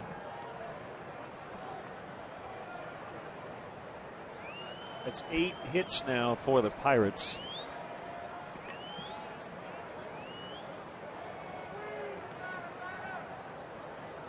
And they don't have an extra base hit. Boy, huge jump by Tabata. How about that? Jones checks his swing. Castro was going to cover second, so the ball goes right through where he was playing, and they have him at the corners with nobody out. The adage in baseball is you can't teach that. Oh. And I think it applies here. I wouldn't know how you go about teaching this. Tremendous jump at first by Tabata. He was going to steal that base easily. Garrett Jones checks his swing and hits the ball exactly in the spot that Starlin Castro evacuated to cover second base. Well, there's a lot of sayings in the game of baseball, but the one that's probably the truest is I'd rather be lucky than good. Not a good pitch, not a good swing, but a good result for Garrett Jones and the Pirates.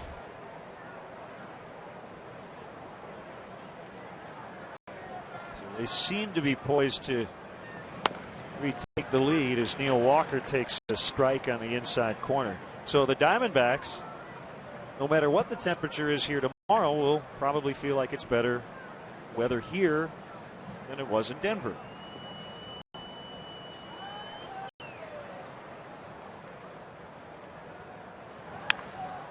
Late swing by Walker as he slices it foul. Let's take a look at our Lincoln Mercury upcoming Cubs schedule. Kirk Gibson's Diamondbacks are here. Our next WGN broadcast will be that game Wednesday. Opening day starters Ian Kennedy and Ryan Dempster, 1 o'clock for the leadoff man. That's the Cubs' upcoming schedule, brought to you by Lincoln Mercury. Barry Enright, Randy Wells tomorrow, Armando Galarraga and Andrew Kashner on Tuesday. All early starts.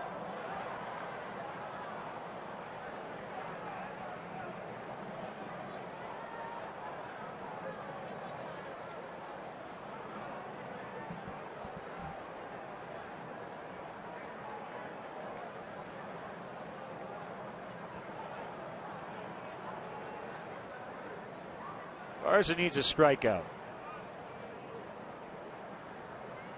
That's 6 already today, and he's 0-2 on Walker, and he gets it. I'll tell you what, Len, I know it's only one ball game, one start for Matt Garza, but this pitch has been really good for him today. The hard slider starts on the inside corner, ends up off the plate, down and into the left-handed hitters, and he has spotted that inside corner so effectively against those lefties when he gets them to 2 strikes.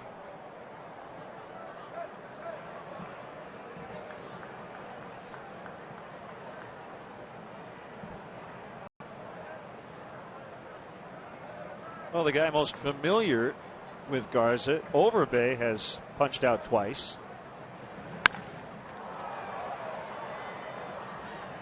And he's done it chasing some bad pitches out of the zone, both up and down. Right now, Matt Garza would prefer to stay down, try to get that ground ball at one of his infielders and get out of this inning unscathed.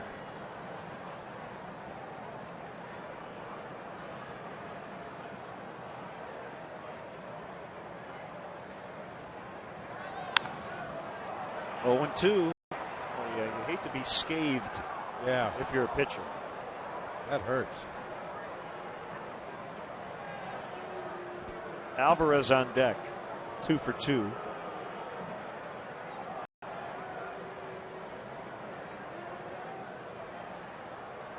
Kind of odd to see a Cubs starter wearing number 17. Ed Hardig, Cubs historian, noting the last Cubs starting pitcher to have a number that low, Anthony Young, or number 16 back in 1995. I know it's not the lowest number for a pitcher in the major leagues because Kyle Drabek, who made his debut yesterday, wears number 4. You rarely see a pitcher with a single-digit number.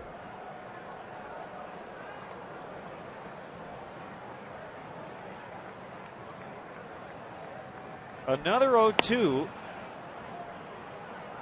Now 1-2. Well, you saw Giovanni Soto there after that 0-2 pitch, missed off the plate inside. He kind of held up his glove and pointed out to Matt Garza, said, "Good pitch. That's right where I wanted it." That was the same slider that he got Walker to swing right over the top of. That time Overbay was able to hold up, but it was exactly where Gio wanted it. Another one back in there. White Sox could not hold a 1-0 lead and lost to Cleveland. The Indians with 2 in the 6th, 2 in the 7th, 3 in the 8th, 7-1 the final. Justin Masterson, saw him against the Cubs in spring training and pitched very well. He got the win today, beat John Danks. Ground ball, base hit. Pirates lead again. This time it's 3-2 on Lyle Overbay's RBI single, their 10th hit. All singles today, 3 in this inning against Garza.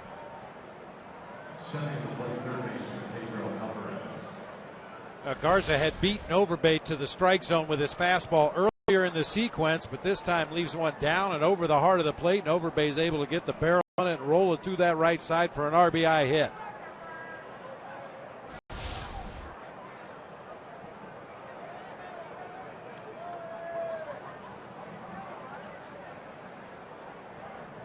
Coach Mark Riggins looking on first and second now for Alvarez. Bob, just looking at Justin Masterson's line today in Cleveland.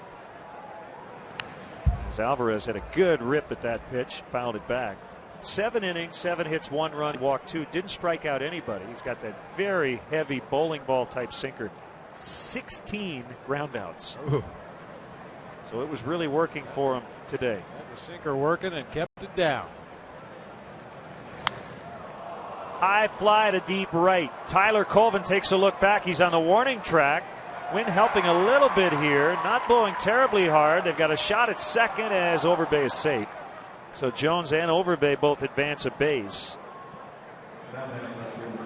Whatever wind is blowing in off the lake. And that ball was hit very high by Pedro Alvarez. He just missed one. I'll tell you, Pedro Alvarez looks like he's going to develop into a really good major league hitter. Very quick bat on pitches on the inside part of the plate. We've seen him go to the opposite field when you try to pitch him away. It's another one of those young buccos that may be the nucleus of, I'm sure what they're hoping in Pittsburgh is a huge turnaround for their baseball fortunes.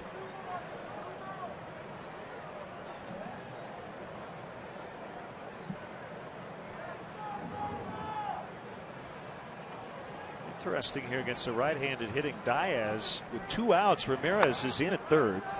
Pena also pulled in a few steps at first. I haven't seen Matt Diaz a ton, but I don't remember him being a particularly adept bunter with 2 outs. I don't either, and certainly it would behoove Ramirez to play a little bit deeper to give himself some more range, because for me, Matt Diaz is a dead pull hitter. Now, if you pitch him away, he will try to shoot it into right field, but if he had his preference, he wants to pull that ball to left field somewhere, and with Ramirez laying right at the edge of the grass, if it's not hit directly at him, he's probably not going to be able to make a play.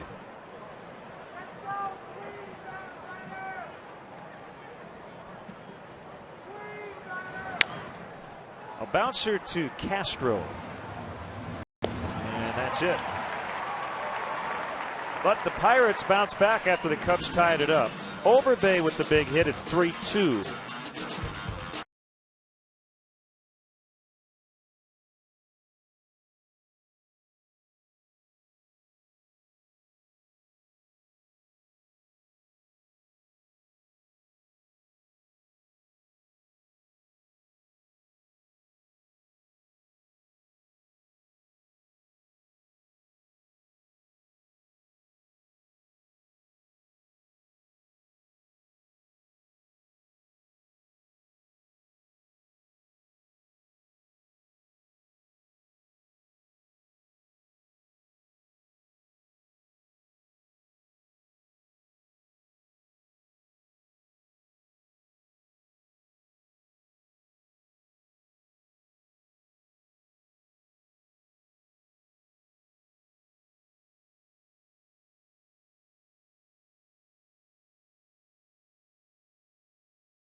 Cubs leadoff man for the day. Number 1 hitter du jour, if you will, Starlin Castro. 1 ball, 1 strike. Kosuke Fukudome out of the lineup today. Matchups looked a little better for Kosuke in that Arizona series against Ross Ohlendorf. He was 1 for 9. That's why Colvin's in right. And it opened the door for Castro to hit first.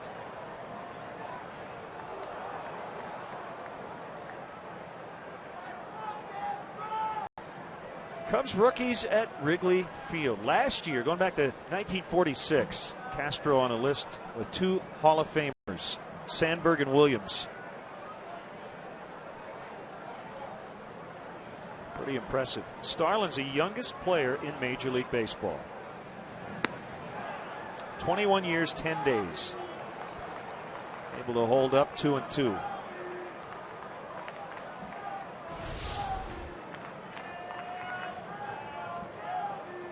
Okay. Very close. We'll call it very close. Yeah.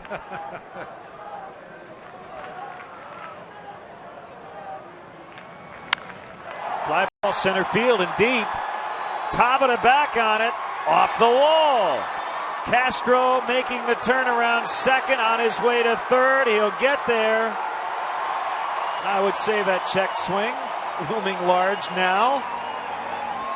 Castro got the benefit of the call, and then the next pitch he banged off the wall in center.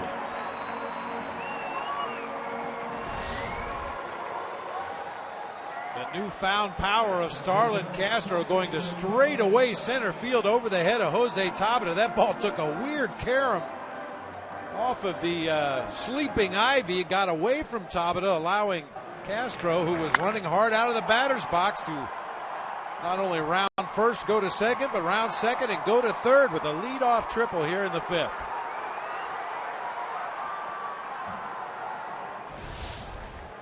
Darwin Barney, the infield back, except the third baseman Alvarez. We've mentioned this before. The uniqueness of Wrigley Field, that 400 sign, that is not dead center. That is to the right of center field. And if you are an opposing center fielder, you might say, well, that ball's going to bounce directly back toward home plate. But there's a little bit of an angle, and that's, I think, why the ball kicked off toward left a little bit. Called strike. And it's 1-1. Now, I would assume, and they've changed the configuration here over the last 90+ years, that used to be straightaway center way back when.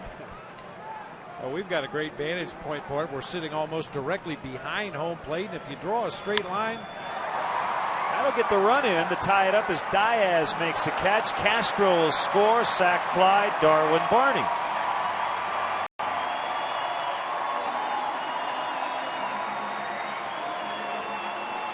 Just to quickly finish that thought, if you draw a straight line from home plate through the pitcher's rubber, it's probably a good 20 to 25 feet left of that 400 mark in straightaway center field would be considered straightaway center. There you see, you can imagine drawing a line from home plate over the mound, over second base. It's going to be well left of that 400 mark in center field.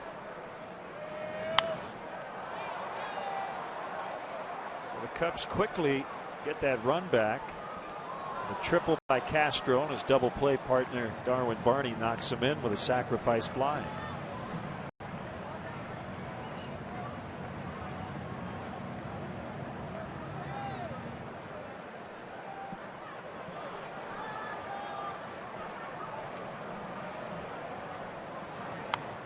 So the true dimension in terms of how far it is from home plate to dead center might not be quite 400 feet.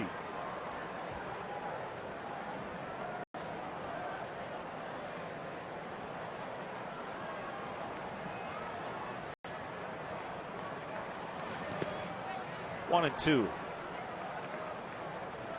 Seeing Ohlendorf go to his breaking pitches a lot more here in this inning. Mentioned he really lost the command of his fastball back in the fourth, left a lot of pitches right over the middle of the plate. Sometimes a way to get back in the zone is throw your secondary pitches and then come back to your fastball. Swing and a miss for strike three.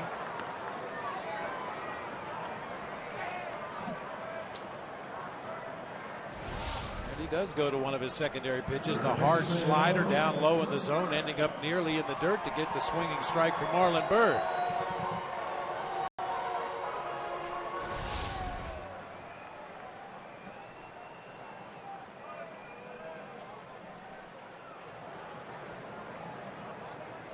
Aramis is 2 for 2.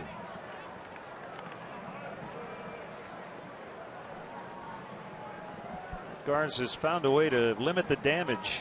He's given up 3 hits in 3 different innings, but only 1 run in those innings.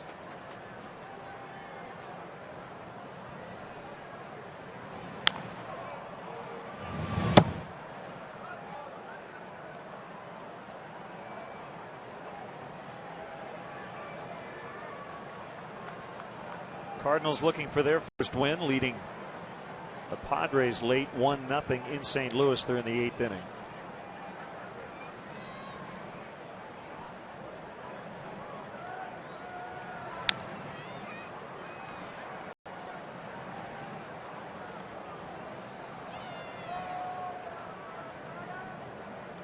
Phillies trying to sweep Houston 7-2. Phillies in the 8th.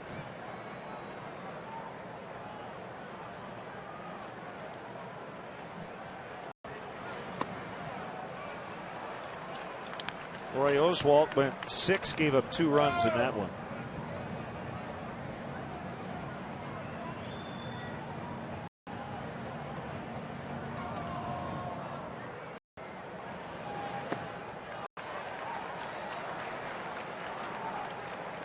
Defending champion Giants finally got in the win column last night or yesterday afternoon, and they'll be in LA to play the Dodgers again tonight.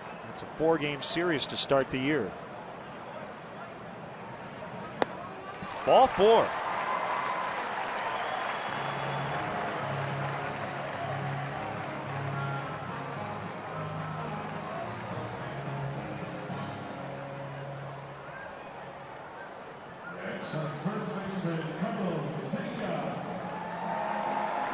Starlin Castro, Carlos Marmol enjoyed the Bulls win over the Toronto Raptors last night.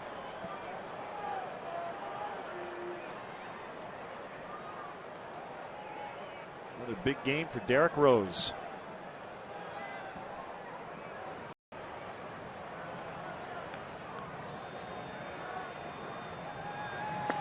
They shift against Pena. Shift really didn't matter in this at bat, did it? No, they didn't play high enough on this one. A deep drive to right field had every appearance of a grand slam off the bat, but the wind knocked the ball down, hit high off the wall to drive home a couple of teammates. And he's fired up.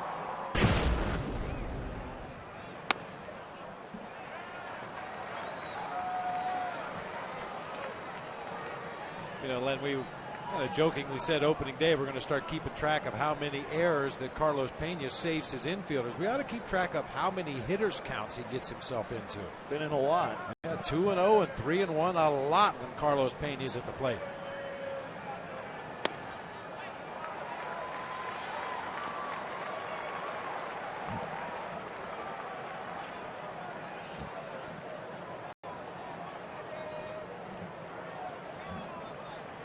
We'll try to get a shot of him doing his early defensive work before the game one day. And show you how he gets ready to dig those balls out of the dirt. Pretty fun to watch. That's ball 4.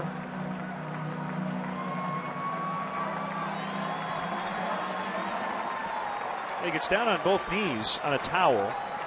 And from about, what, 20, 25 feet away, has somebody hit fungos. I mean, hit screamers, bouncers, line drives at him. And he said he's been doing it for a long time. He said the reason he gets down on his knees, it's a lot harder to field the ball from that prone position. And when you're hitting fungos, he said it's hard for whoever's hitting the ball to control it. So you're just basically almost playing goalie. He said if I don't catch it, I take it off the wrist, off the chest, off the forehead. He's been doing it his whole career, essentially. And it certainly has worked. Ball 1 to Soto. Back-to-back walks with 2 outs. Cubs scored earlier in this inning to tie it at 3.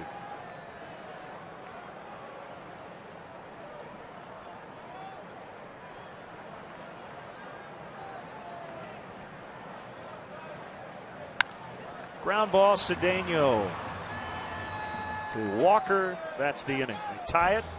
Leadoff triple by Castro, sac fly Darwin Barney, and it's 3-3.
game. That ball in right off the bat of Carlos Pena. Fans trying to reach for it. Oh, forgot he had a beverage in his hand, and it ended up all over Garrett Jones, who couldn't make the catch. Chicago Cubs baseball brought to you by Xfinity, only from Comcast.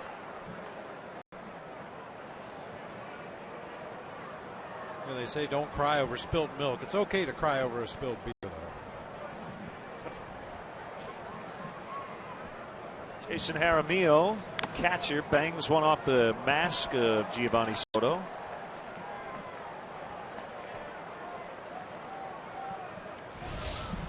Yeah, just in case Gio wasn't wide awake here on the Sunday day game, that'll wake you up. It knocks the mask completely off his head.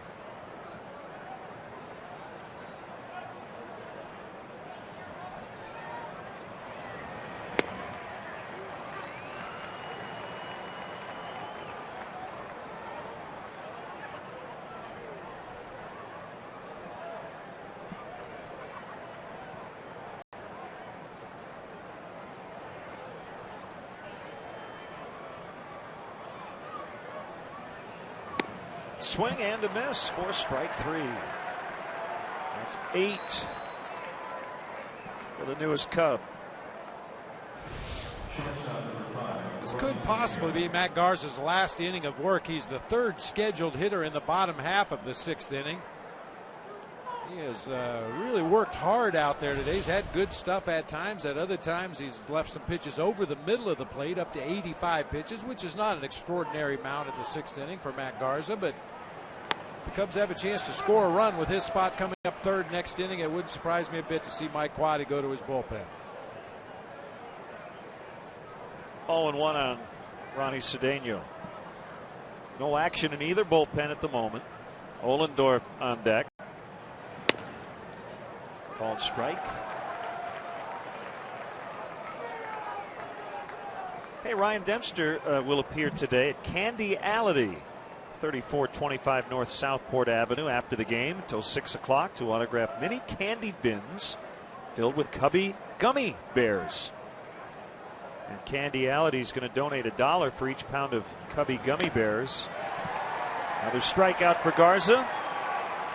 To the Ryan and Jenny Dempster Family Foundation toward their fight against 22q and DeGeorge syndrome. So head on over after the game. Candyality on Southport.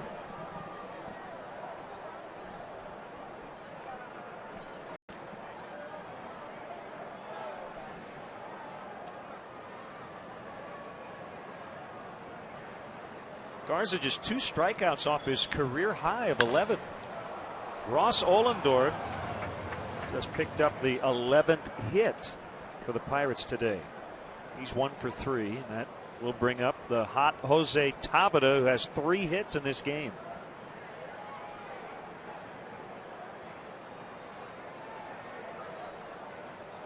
That has kept the pitch count in decent enough shape. No walks. Yeah, the no walks really makes a big difference.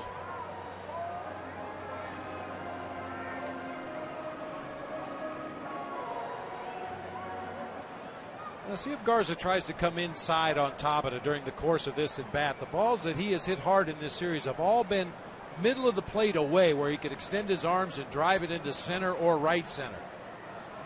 Gio moves inside. First pitch down.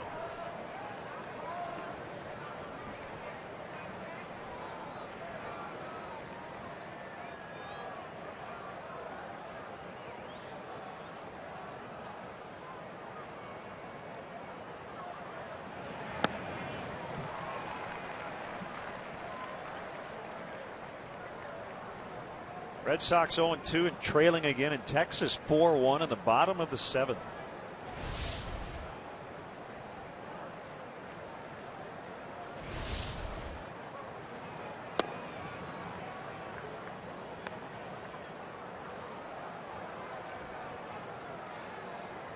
Carl Crawford moved down to the 7th spot for the Red Sox. He has 2 hits and a run knocked in, but they trail.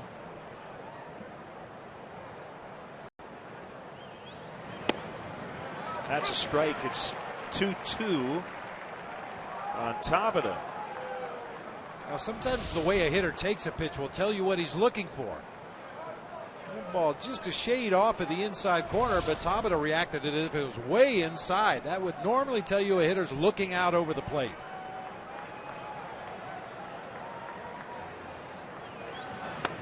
Got him. Called strike 3. 10 punch-outs for Garza. As we remain tied here midway in the 6th, it's 3-3.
Yeah.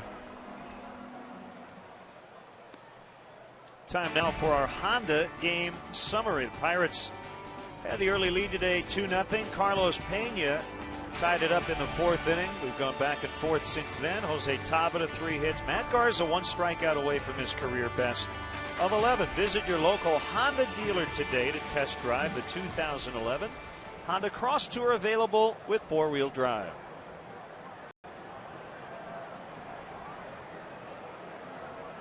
Cubs have not yet led in this game, but they have a chance to grab the lead here in the 6th. Ball 1 to Alfonso Soriano.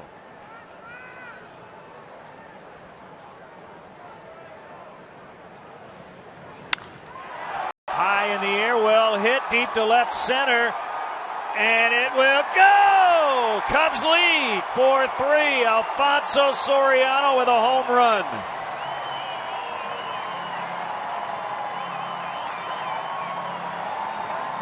The Cubs' first homer of the season. Soriano with 2 hits in this series, and they've both been huge.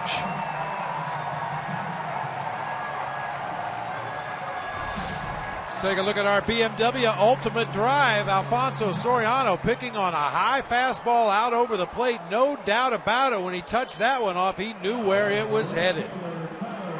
BMW's Ultimate Drive, brought to you by your Chicagoland and Northwest Indiana BMW dealers. BMW, the ultimate driving machine. Career homer number 50 here at Wrigley Field for Alfonso. Colvin pops it up. Diaz, the left fielder, will glove it for the out. Career homer 315 for the Cubs left fielder.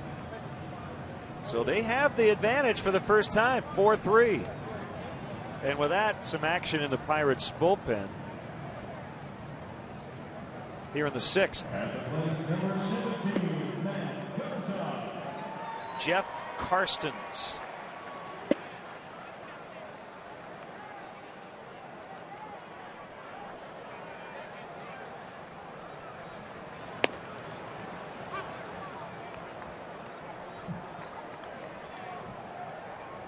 There's no question, if the Cubs are to have any success this season, they're going to need Alfonso Soriano to do what he just did. Hit the ball out of the ballpark, drive it into the gaps, pick up the RBIs that he should. and returned somewhere close to his career numbers as far as producing runs.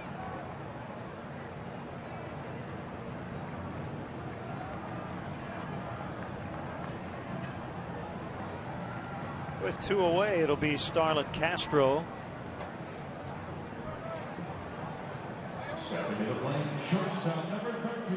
Nice job by Starlin. The pitcher just made it out, and Castro took his sweet time getting into the batter's box. That's something he's not used to. Normally, Starlin Castro is a guy that runs up from that on-deck circle to take his at-bat, but filling that leadoff spot today, he knows he's got to give Matt Garza just a little bit more time to get back in that dugout. So as much as it hurt him, he took his sweet time getting into that batter's box for this AB.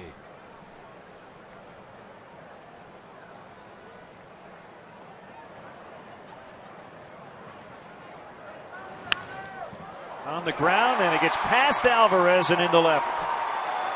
Castro on his way to second. On his way to third. He is safe. Almost overslid the base. Did the splits to keep his knee on third. That's his second triple in as many at-bats.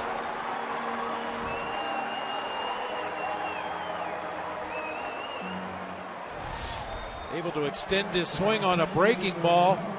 It was down and over the heart of the plate, just smoked it right past Alvarez at third base. Diaz had some issues once he got over to that foul line in left field. I tell you, the end of this play is scary. If this happens to a 37-year-old player, he dislocates both hips and has to have knee surgery tomorrow, but Starlin Castro at 21 still has a lot of flexibility, thank goodness.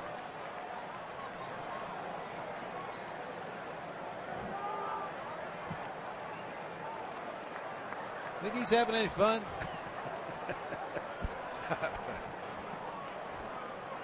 Well, I'm having fun watching him play, I'll tell you that. Exciting player.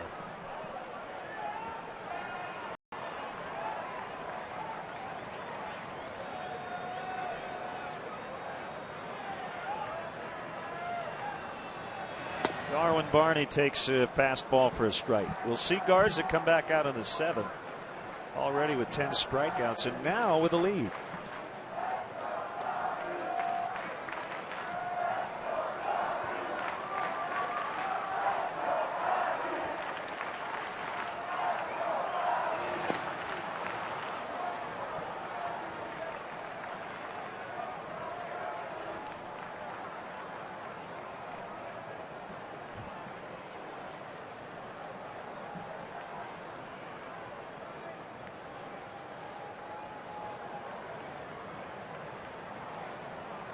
Ohlendorf with an 0-2 to Barney.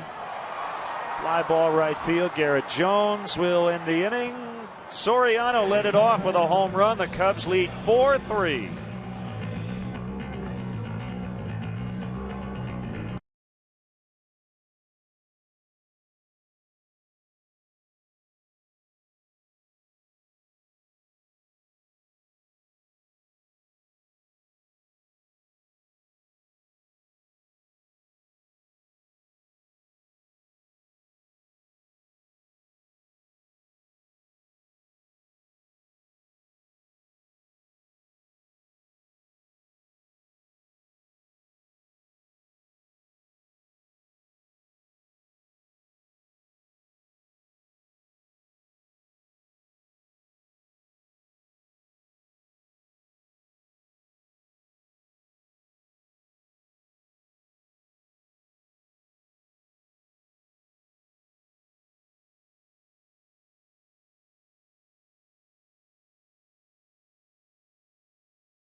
kind of girl, the Ramones. That's the Bud fan cam. Great times are waiting. Grab some buds.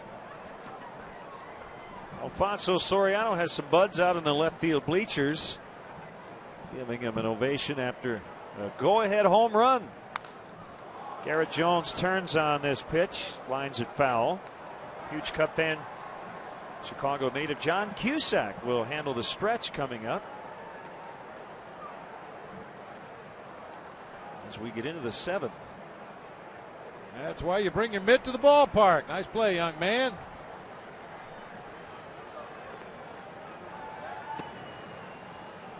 Cardinals did win today, 2-0 over the Padres. First win of the year for St. Louis. Jaime Garcia picking up where he left off last year. A complete game 4-hit shutout. Game took 2 hours and 3 minutes. He had 9 strikeouts. Broken bat floater, long run Marlon Byrd. He'll get to the spot.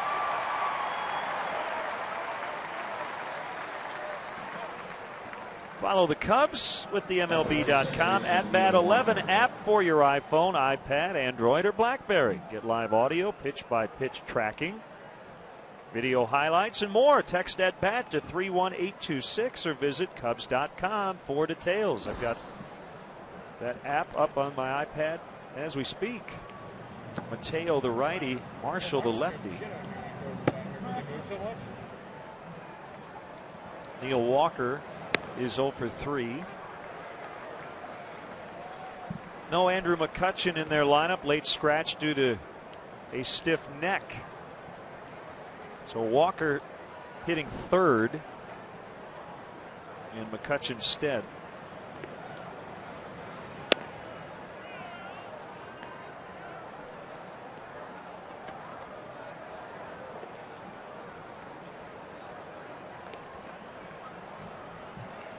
All Andrew can do is just sit and watch and cheer on his teammates today. Fouled back, it's 1-2.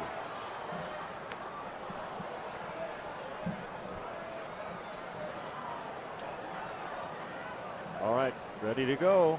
John Cusack. Oh. And his friend Hank going to help him out. 2-part harmony.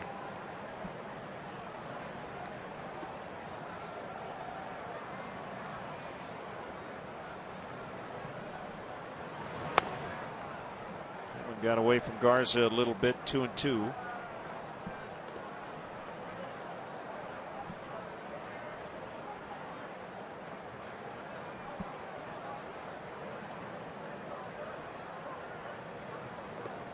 A lot of strikes today from Matt Garza. Swing and a miss. Just tied his career high with 11 strikeouts. I was just thinking the same thing, Len. 11 strikeouts to go along with the 11 base hits that he surrendered. When you see those kind of numbers, it tells you a pitcher's been around the plate all day. I've been really impressed with Garza's stuff today. We didn't see this kind of movement on his breaking pitches down in Arizona. He complained about it briefly at the end of the Cactus League, but everything very sharp today.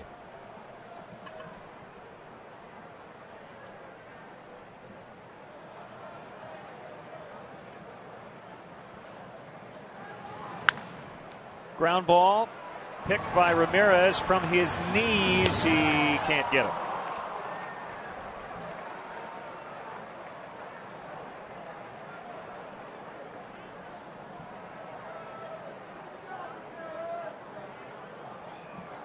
Ramirez did a nice job just to get to this ball, hit toward the hole between third and short, and right there just lost his footing. Tries to make the throw from his knees across the diamond, but Overbay coming out of that left-handed batter's box. Even though he's not a swift runner, he had enough to beat that one out.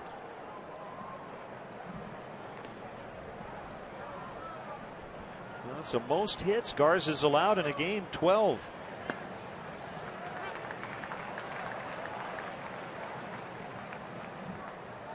And they've all been singles.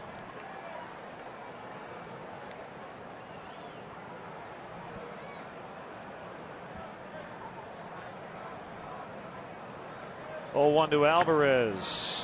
Strike 2. Matt Garza shake his head a little bit after that 0-1 pitch, a slider that was supposed to be down and in underneath the hands of the hitter. It ended up right in the middle of the plate, but once again, he got away with it.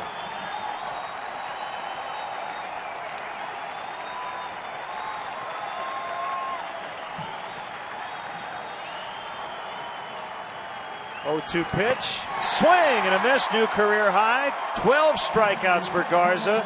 Stretch time with John Cusack. John Cusack. All right, Chicago! Let's go, Cubbies! This one's for Ronnie Santo. A 1, A 2, a 3.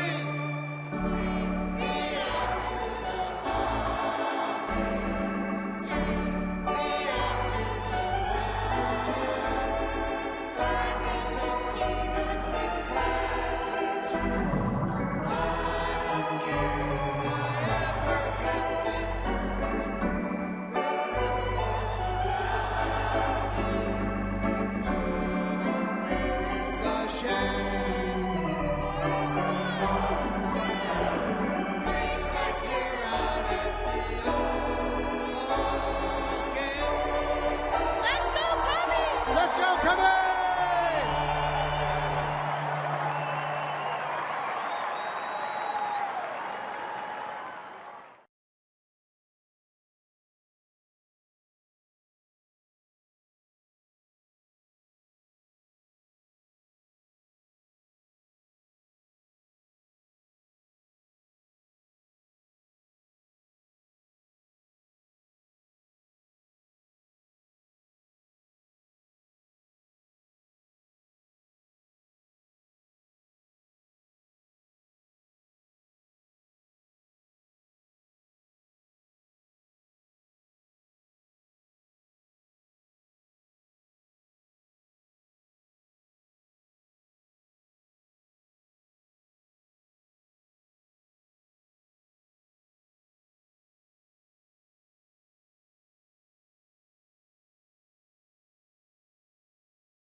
Right-hander Mike Crotta making his major league debut today. One of 2 Pirates on their opening day roster without previous major league service time. This guy not making his major league debut today, John Cusack. Have we counted up how many times you've conducted the stretch? I don't. It might be. It's got to be double digits. I think so. I know, and I think that was probably within the top 3 of the year so far. I'm going to put myself in the top 3, any way you look at it. I like it. But Hank helped me out. My buddy Hank. Yeah, helped me out. and it never gets old, does it? No. Not being in Wrigley, even when it's raining, it's just like coming home. Cubs leading 4-3, trying to add on here. Marlon Byrd takes it low. 1 ball, 1 strike. Looks like he came prepared. You got the jacket, the scarf, everything, but it's been a weird weather day. It's pleasant right now. The wind keeps changing, and we've stayed dry. That's good. Back to the pitcher, Crotta. And a familiar face back with the Cubs, John, Kerry Wood. Oh, that's so good to see, isn't it? We got a great reaction on just opening great day. having Woody and Reed Johnson back, and all those kind of hustle players, those gritty players. I think it's going to be a fun summer. Here's Ramirez. Now you are playing Edgar Allan Poe. This is true. I did play Edgar Allan Poe. So you could not consult with him about his life because he's been dead for a while, but you can read his stories. Yes, you can. It's a dark place to stay for too long, but it sure is fun. I assumed it's not Short a comedy. doses. No. Now, is this a fictionalized version of the end of his life? It's like a fictionalized version of the last 4 days of his life, which were a mystery. But it's all based on his writings and stuff. Ramirez pops this one into right center, and it's Garrett Jones to make the catch. I'd have to say, you're about the busiest person in Hollywood. Every time you come in, you've got 3 or 4 new projects coming out. It's an illusion. I think since I've been doing it for so long, it just looks like I'm working a lot. Now Carlos Pena,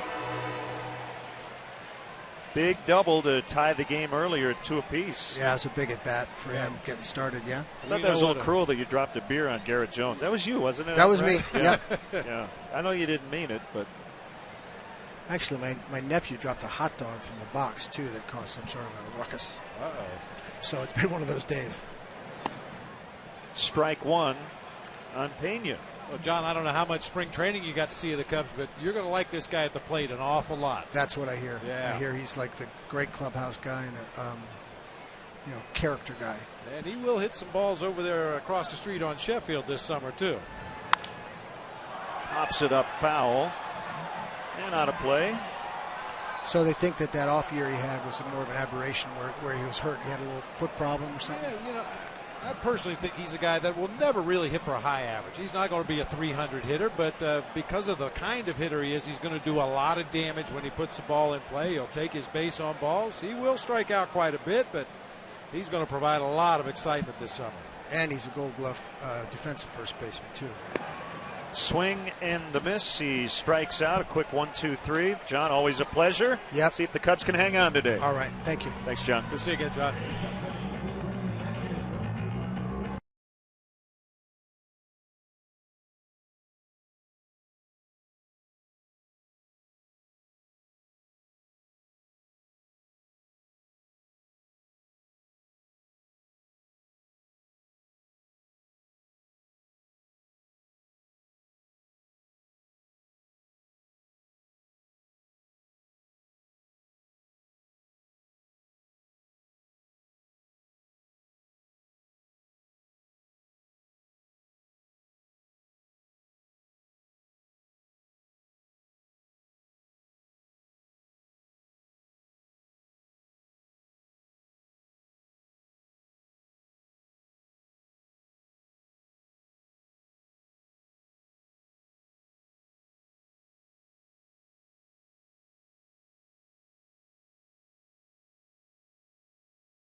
Cub fans, young and old, trying to watch a series clinching win here in the rubber game. Cubs leading 4-3. And another huge hand for Kerry Wood. Trying to keep this scoreless streak going for the Cubs bullpen. They've gotten off to an excellent start here this weekend. Matt Diaz takes a strike.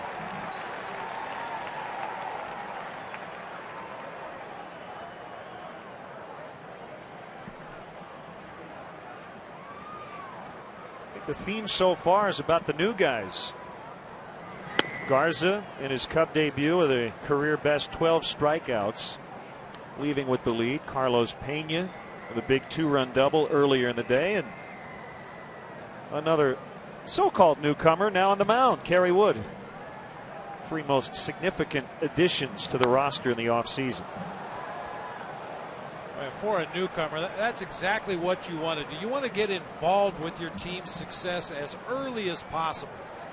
Obviously, all the newcomers you mentioned, a little extra pressure. They want to make a good first impression on the home crowd here at Wrigley Field, make a good first impression on their own teammates, and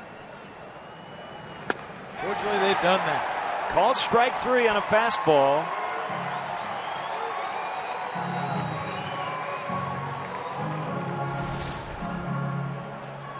Woody, a little different pitcher than Cub fans may remember from his first go-round with the Cubs. Still has the real good fastball in the mid-90s, but really throws a lot of cutters now. I still haven't asked him if he refined it working with Mariano Rivera in New York in the bullpen last year. Rivera probably the foremost proponent of that cut fastball, but Woody came back to the Cubs with a real good one himself. Karsten's up yet again for the Pirates. Saw him earlier. 1-0 to Jaramillo. Now 1-1. Well, we mentioned you don't want to trail the Pirates going into the 8th with Meek and Hanrahan. The Cubs got to Meek yesterday. I think a lot of teams will say the same about facing the Cubs with Kerry Wood, Sean Marshall, and Carlos Marmol. That man was filthy yesterday. Oh, ridiculously good. Past a diving Barney. Jason Jaramillo with his first hit. 1 for 4. We had a shot earlier of Andrew McCutchen just hanging on the Pirates bench. I guess at this point you would assume, at least we will up here, that he would not be available late to pinch hit. But Bob, as a manager in the other dugout, when you hear guys a late scratch due to a stiff neck, do you just assume he's not going to hit at some point today, or no? You always assume if they're on the roster. Cedeno singles to right. Jaramillo is going to stop at second. 2 on with 1 out. Yeah, to answer your question, if a guy's not in the starting lineup, I always assumed that he was available at some point in the game. I mean, unless you have some inside information that nobody else knows about, everybody that's in uniform and on the roster is available every day. So I'm sure Mike Quaddy has it in the back of his mind that there could be a spot here somewhere in this Pirates lineup when he might see Andrew McCutchen. And it might not really make a difference in terms of who he has on the mound, but just something to keep in mind. Right now it looks like Andrew's not going to be involved, but you never know. John Bowker is in the game as a pinch hitter. And it gets away from Pena, and everybody's safe. Could not field that short hop, and the bases are loaded.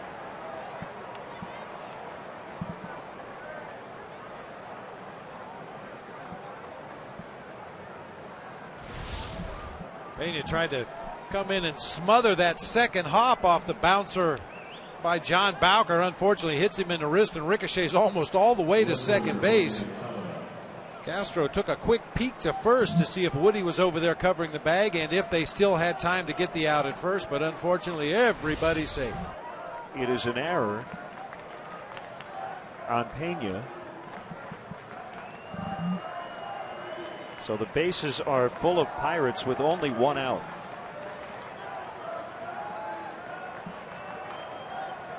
Tabata 3 for 4. Ramirez in right at the edge of the grass at third. Everybody else in double play depth, and a pop fly into right. Jaramillo ready to tag. Colvin makes a catch. Here he comes. Throw to the plate. They got him. Tyler Colvin nails Jaramillo at the plate, and the Cubs maintain their lead, and that's the inning. High fives all around.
Colvin to Soto. I did a nice job of staying behind the ball, caught it with his momentum, moving toward home plate, and a one-hop throw to Giovanni Soto, who let the runner get a real good look at the back of his catcher's mitt there.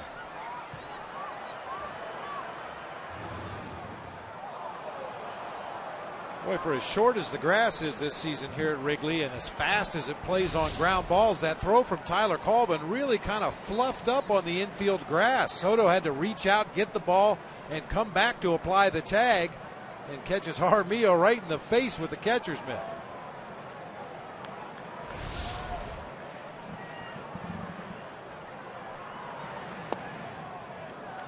Curveball low from Jeff Karstens, the third Pirate pitcher today. Good major league debut for Mike Crotta as he went 1-2-3 quickly in the seventh on just 8 pitches. Soto lifts out to Jones and right.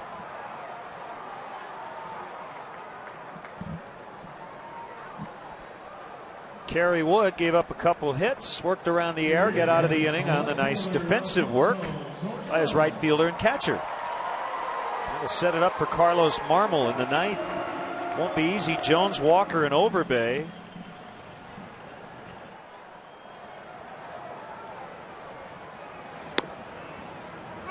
Strike to Alfonso Soriano. Talking a lot about Matt Garza and Carlos Pena, their former team, the Tampa Bay Rays, are 0-3. They got swept by Baltimore. 5-1 the final today. Zach Britton in his major league debut for the Orioles. The left-hander got the win. Beat Wade Davis.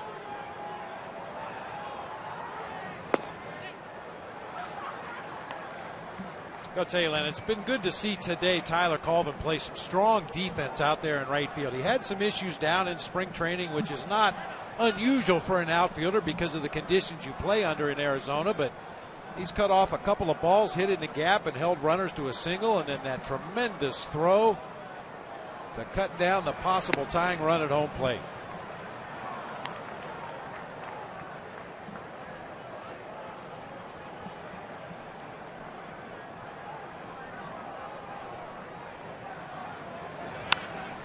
High fly to left. Matt Diaz will make the grab for the out. The 2011 Chicago Cubs baseball season on WGN is brought to you by Bud Light. The sure sign of a good time. Here we go.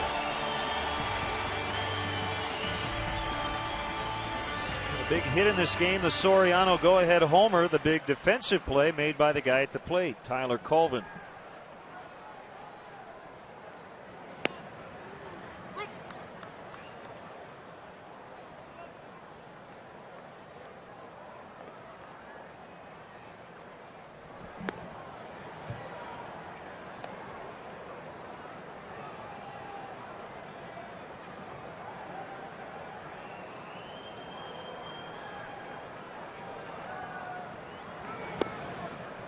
Two and one. Detroit got on the board today, 10-7, avoiding the sweep in New York. Miguel Cabrera hit 2 home runs, knocked in 4 for the Tigers.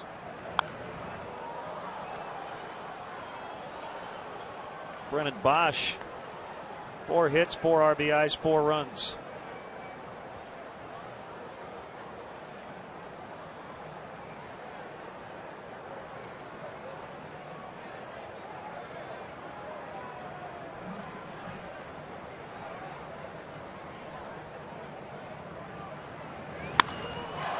Colvin in the air, deep left center. Tabata just at the edge of the track. 3 fly ball outs. And here comes Carlos Marmol in the ninth, trying to save the game. It's 4-3 Cubs.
and left.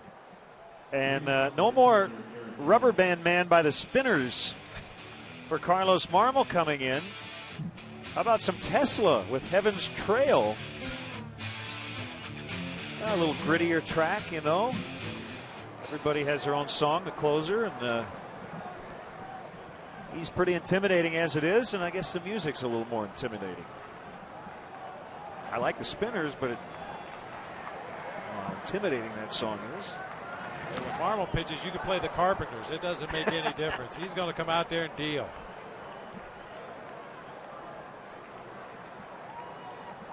Two balls, no strikes on Garrett Jones. Just like me, they long to be close to you. 2-1.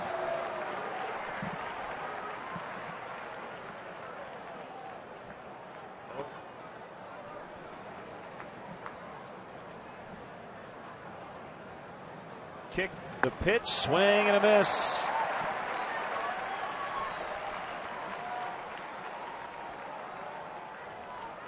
Boy, just the look of frustration on the faces and the body language of opposing hitters when they face Carlos Marmol. You just don't see that kind of reaction very often from major league hitters.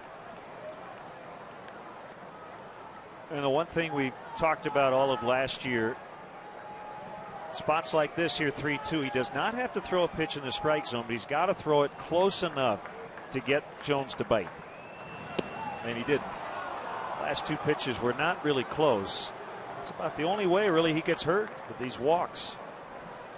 No, a newborn Cubs fan, the Newborn Fan Club is the perfect gift to showcase what it means to be a Cub for life. Receive a customized photo announcing the birth on the Wrigley Field marquee, a Cubs birth certificate, Cubs baby stocking cap, and a Cubs Rookie of the Year onesie. Perfect for parents and friends alike. Visit Cubs.com for more info and to sign up today. Once again, I think the onesie's for the newborn, not for the parents. Base hit, Neil Walker. Pirates threatening again. They have two on with nobody out. A walk and a single to start the ninth. Thought Walker was a little too eerily quiet the first four at bats of this game. He usually gets a knock when he faces the Cubs. In fact, he's now hit safely in all 12 career games against the Cubs.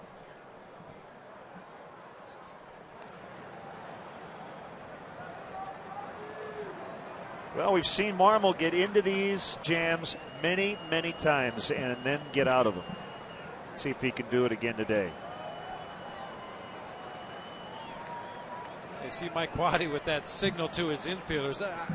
He doesn't believe that Lyle Overbay is going to try to bunt here to put the tying and go-ahead run into scoring position, but Overbay was indeed showing bunt on that first pitch that was well wide of the plate. Marmol cannot be an easy guy to get down a bunt against just because you don't know where the pitch is going to be. Yeah. It's always easier to bunt against a guy who's consistently in the strike zone. Pretty good one by Overbay. And they just got him. Luis Silverio can't believe the call. Clint Hurdle's coming out to argue things with James Hoy. Well, I'm just glad Darwin Barney didn't get hurt.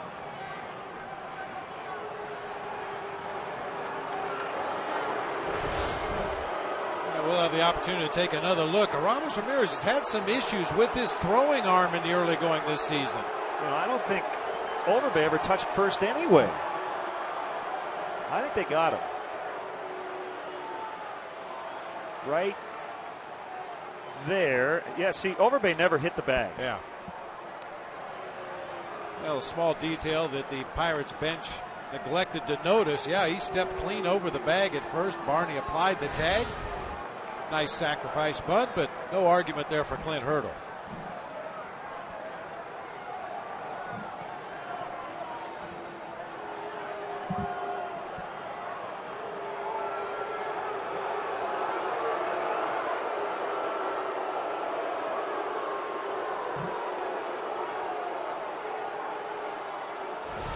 Ramirez's throw clearly pulled Darwin Barney back into the baseline where the tag was applied right there, and Overbay, as you said, Len, never touched the base. The amazing part of that play was the fact that Darwin Barney was able to keep the ball in his glove as Overbay hit him as he ran by. Well, the result of this, runners at second and third with one out. Left-handed hitting Pedro Alvarez at the plate. Matt Diaz, a righty, on deck. Corner men in. They're going to give up the tying run here on a ground ball up the middle. Now, if a fan sitting at home saying, wait a minute, you got to cut down that runner. Well, you don't want to give up the lead. If you play your guys in, you give up a bloop base hit, all of a sudden it could be 5-4. 1-1.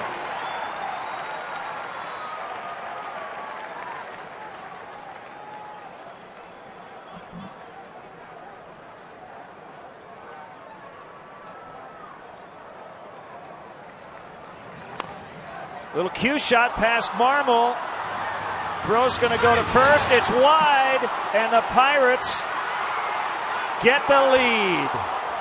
An ill-advised throw by Starlin Castro cost the Cubs that extra run, and it is 5-4 as Walker just got in under the tag of Soto.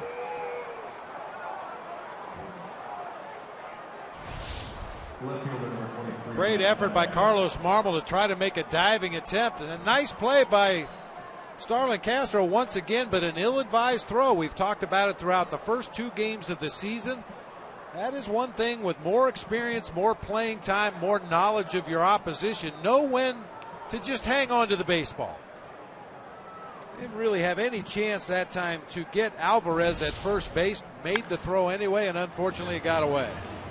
This will go 6-4-3, a double play, and that ends the inning. But now the Cubs are down by a run. Joel Hanrahan coming on in the ninth.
And throw to first by Castro. Boy, that dreaded leadoff walk came back to bite Evan Meek in the 8th inning yesterday, and it hurts Carlos Marmol here today. Here's Joel Hanrahan. Well, Meek was off yesterday. Maybe it'll be Hanrahan's turn today. Well, we can hope. Hanrahan was really good opening day, closing out the ball game for the Pirates. Pitched the 9th inning. Started with a walk to Kosuke Fukudome, a base hit to Starlin Castro, but then, a strikeout, a walk, a base hit, and then another strikeout and a fielder's choice to end the game. Hard throwing righty. Strike one to Reed Johnson. By the way, on the go-ahead play by the Pirates, a 2 RBI single for Pedro Alvarez. If you keep score at home, 0-2. A 2-run infield hit. So Alvarez has knocked in 3 of their 5 runs this afternoon.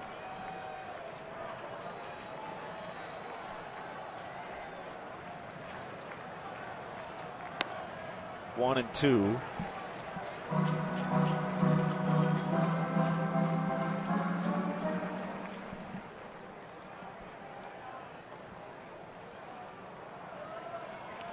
This has been some kind of day. The Pirates have 16 hits and they've all been singles. Johnson swings and misses. Let's step aside and see what's coming up on WGN.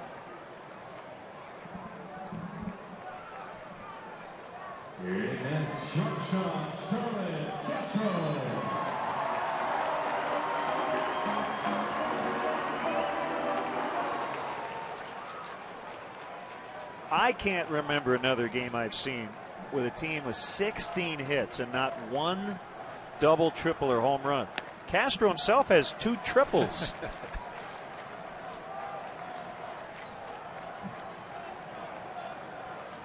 You see that number, you think huge offensive day. Well, they've scored 5. Another hit for Castro. 3 in a row for Starlin. 8 in this series.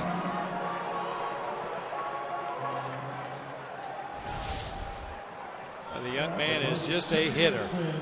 Middle of the plate fastball, gets the barrel on it. Line drive over the head of Ronnie Cedeno toward left center field. Hard, aggressive turn at first once again, just in case Matt Diaz had any issues out there in left field. Low and inside to Darwin Barney. Well, getting back to your point about the 16 base hits, assuming you would see a lot more runs on the board if you pound out 16 hits, I think part of that was Garza and Kerry Wood. Neither one walked a batter. Didn't create any big inning opportunities for the Pirates. Made them earn it with the hits. Yeah, the one walk they took, Garrett Jones to lead off the 9th against Carlos Marmol, and they took advantage.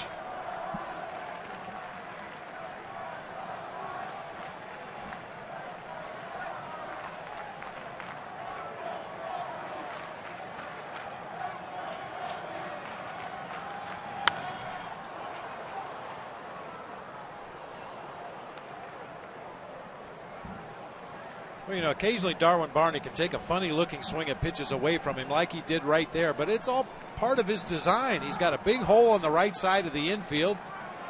His strength is hitting the ball from foul line to foul line, so he saw that pitch away and just tried to slash it through that hole on the right side.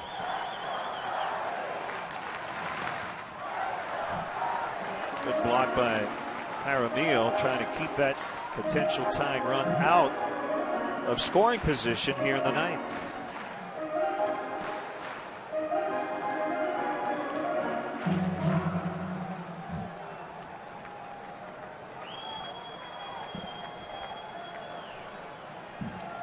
Cubs chairman Tom Ricketts looks on. 2-2. Cedeno charges, and he threw it away. Castro on his way to third. Well, I'm really surprised he went to second. I thought he was thinking first base all the way. And the flip goes all the way past Walker and into right. Saw Starlin Castro try to make a miracle play in that last half inning defensively for the Cubs. Ronnie Cedeno tries to do the same thing here.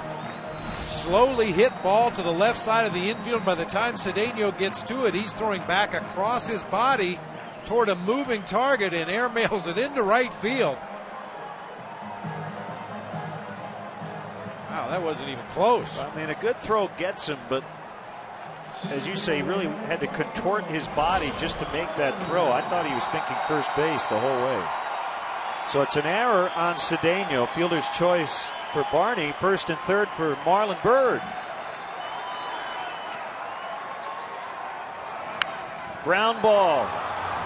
The flip, they get one. They get two, and the Pirates hang on by their fingernails by a half a step. They beat the Cubs today 5-4. So the Pirates take 2 out of 3. We'll be back to Wrigley Field in a moment.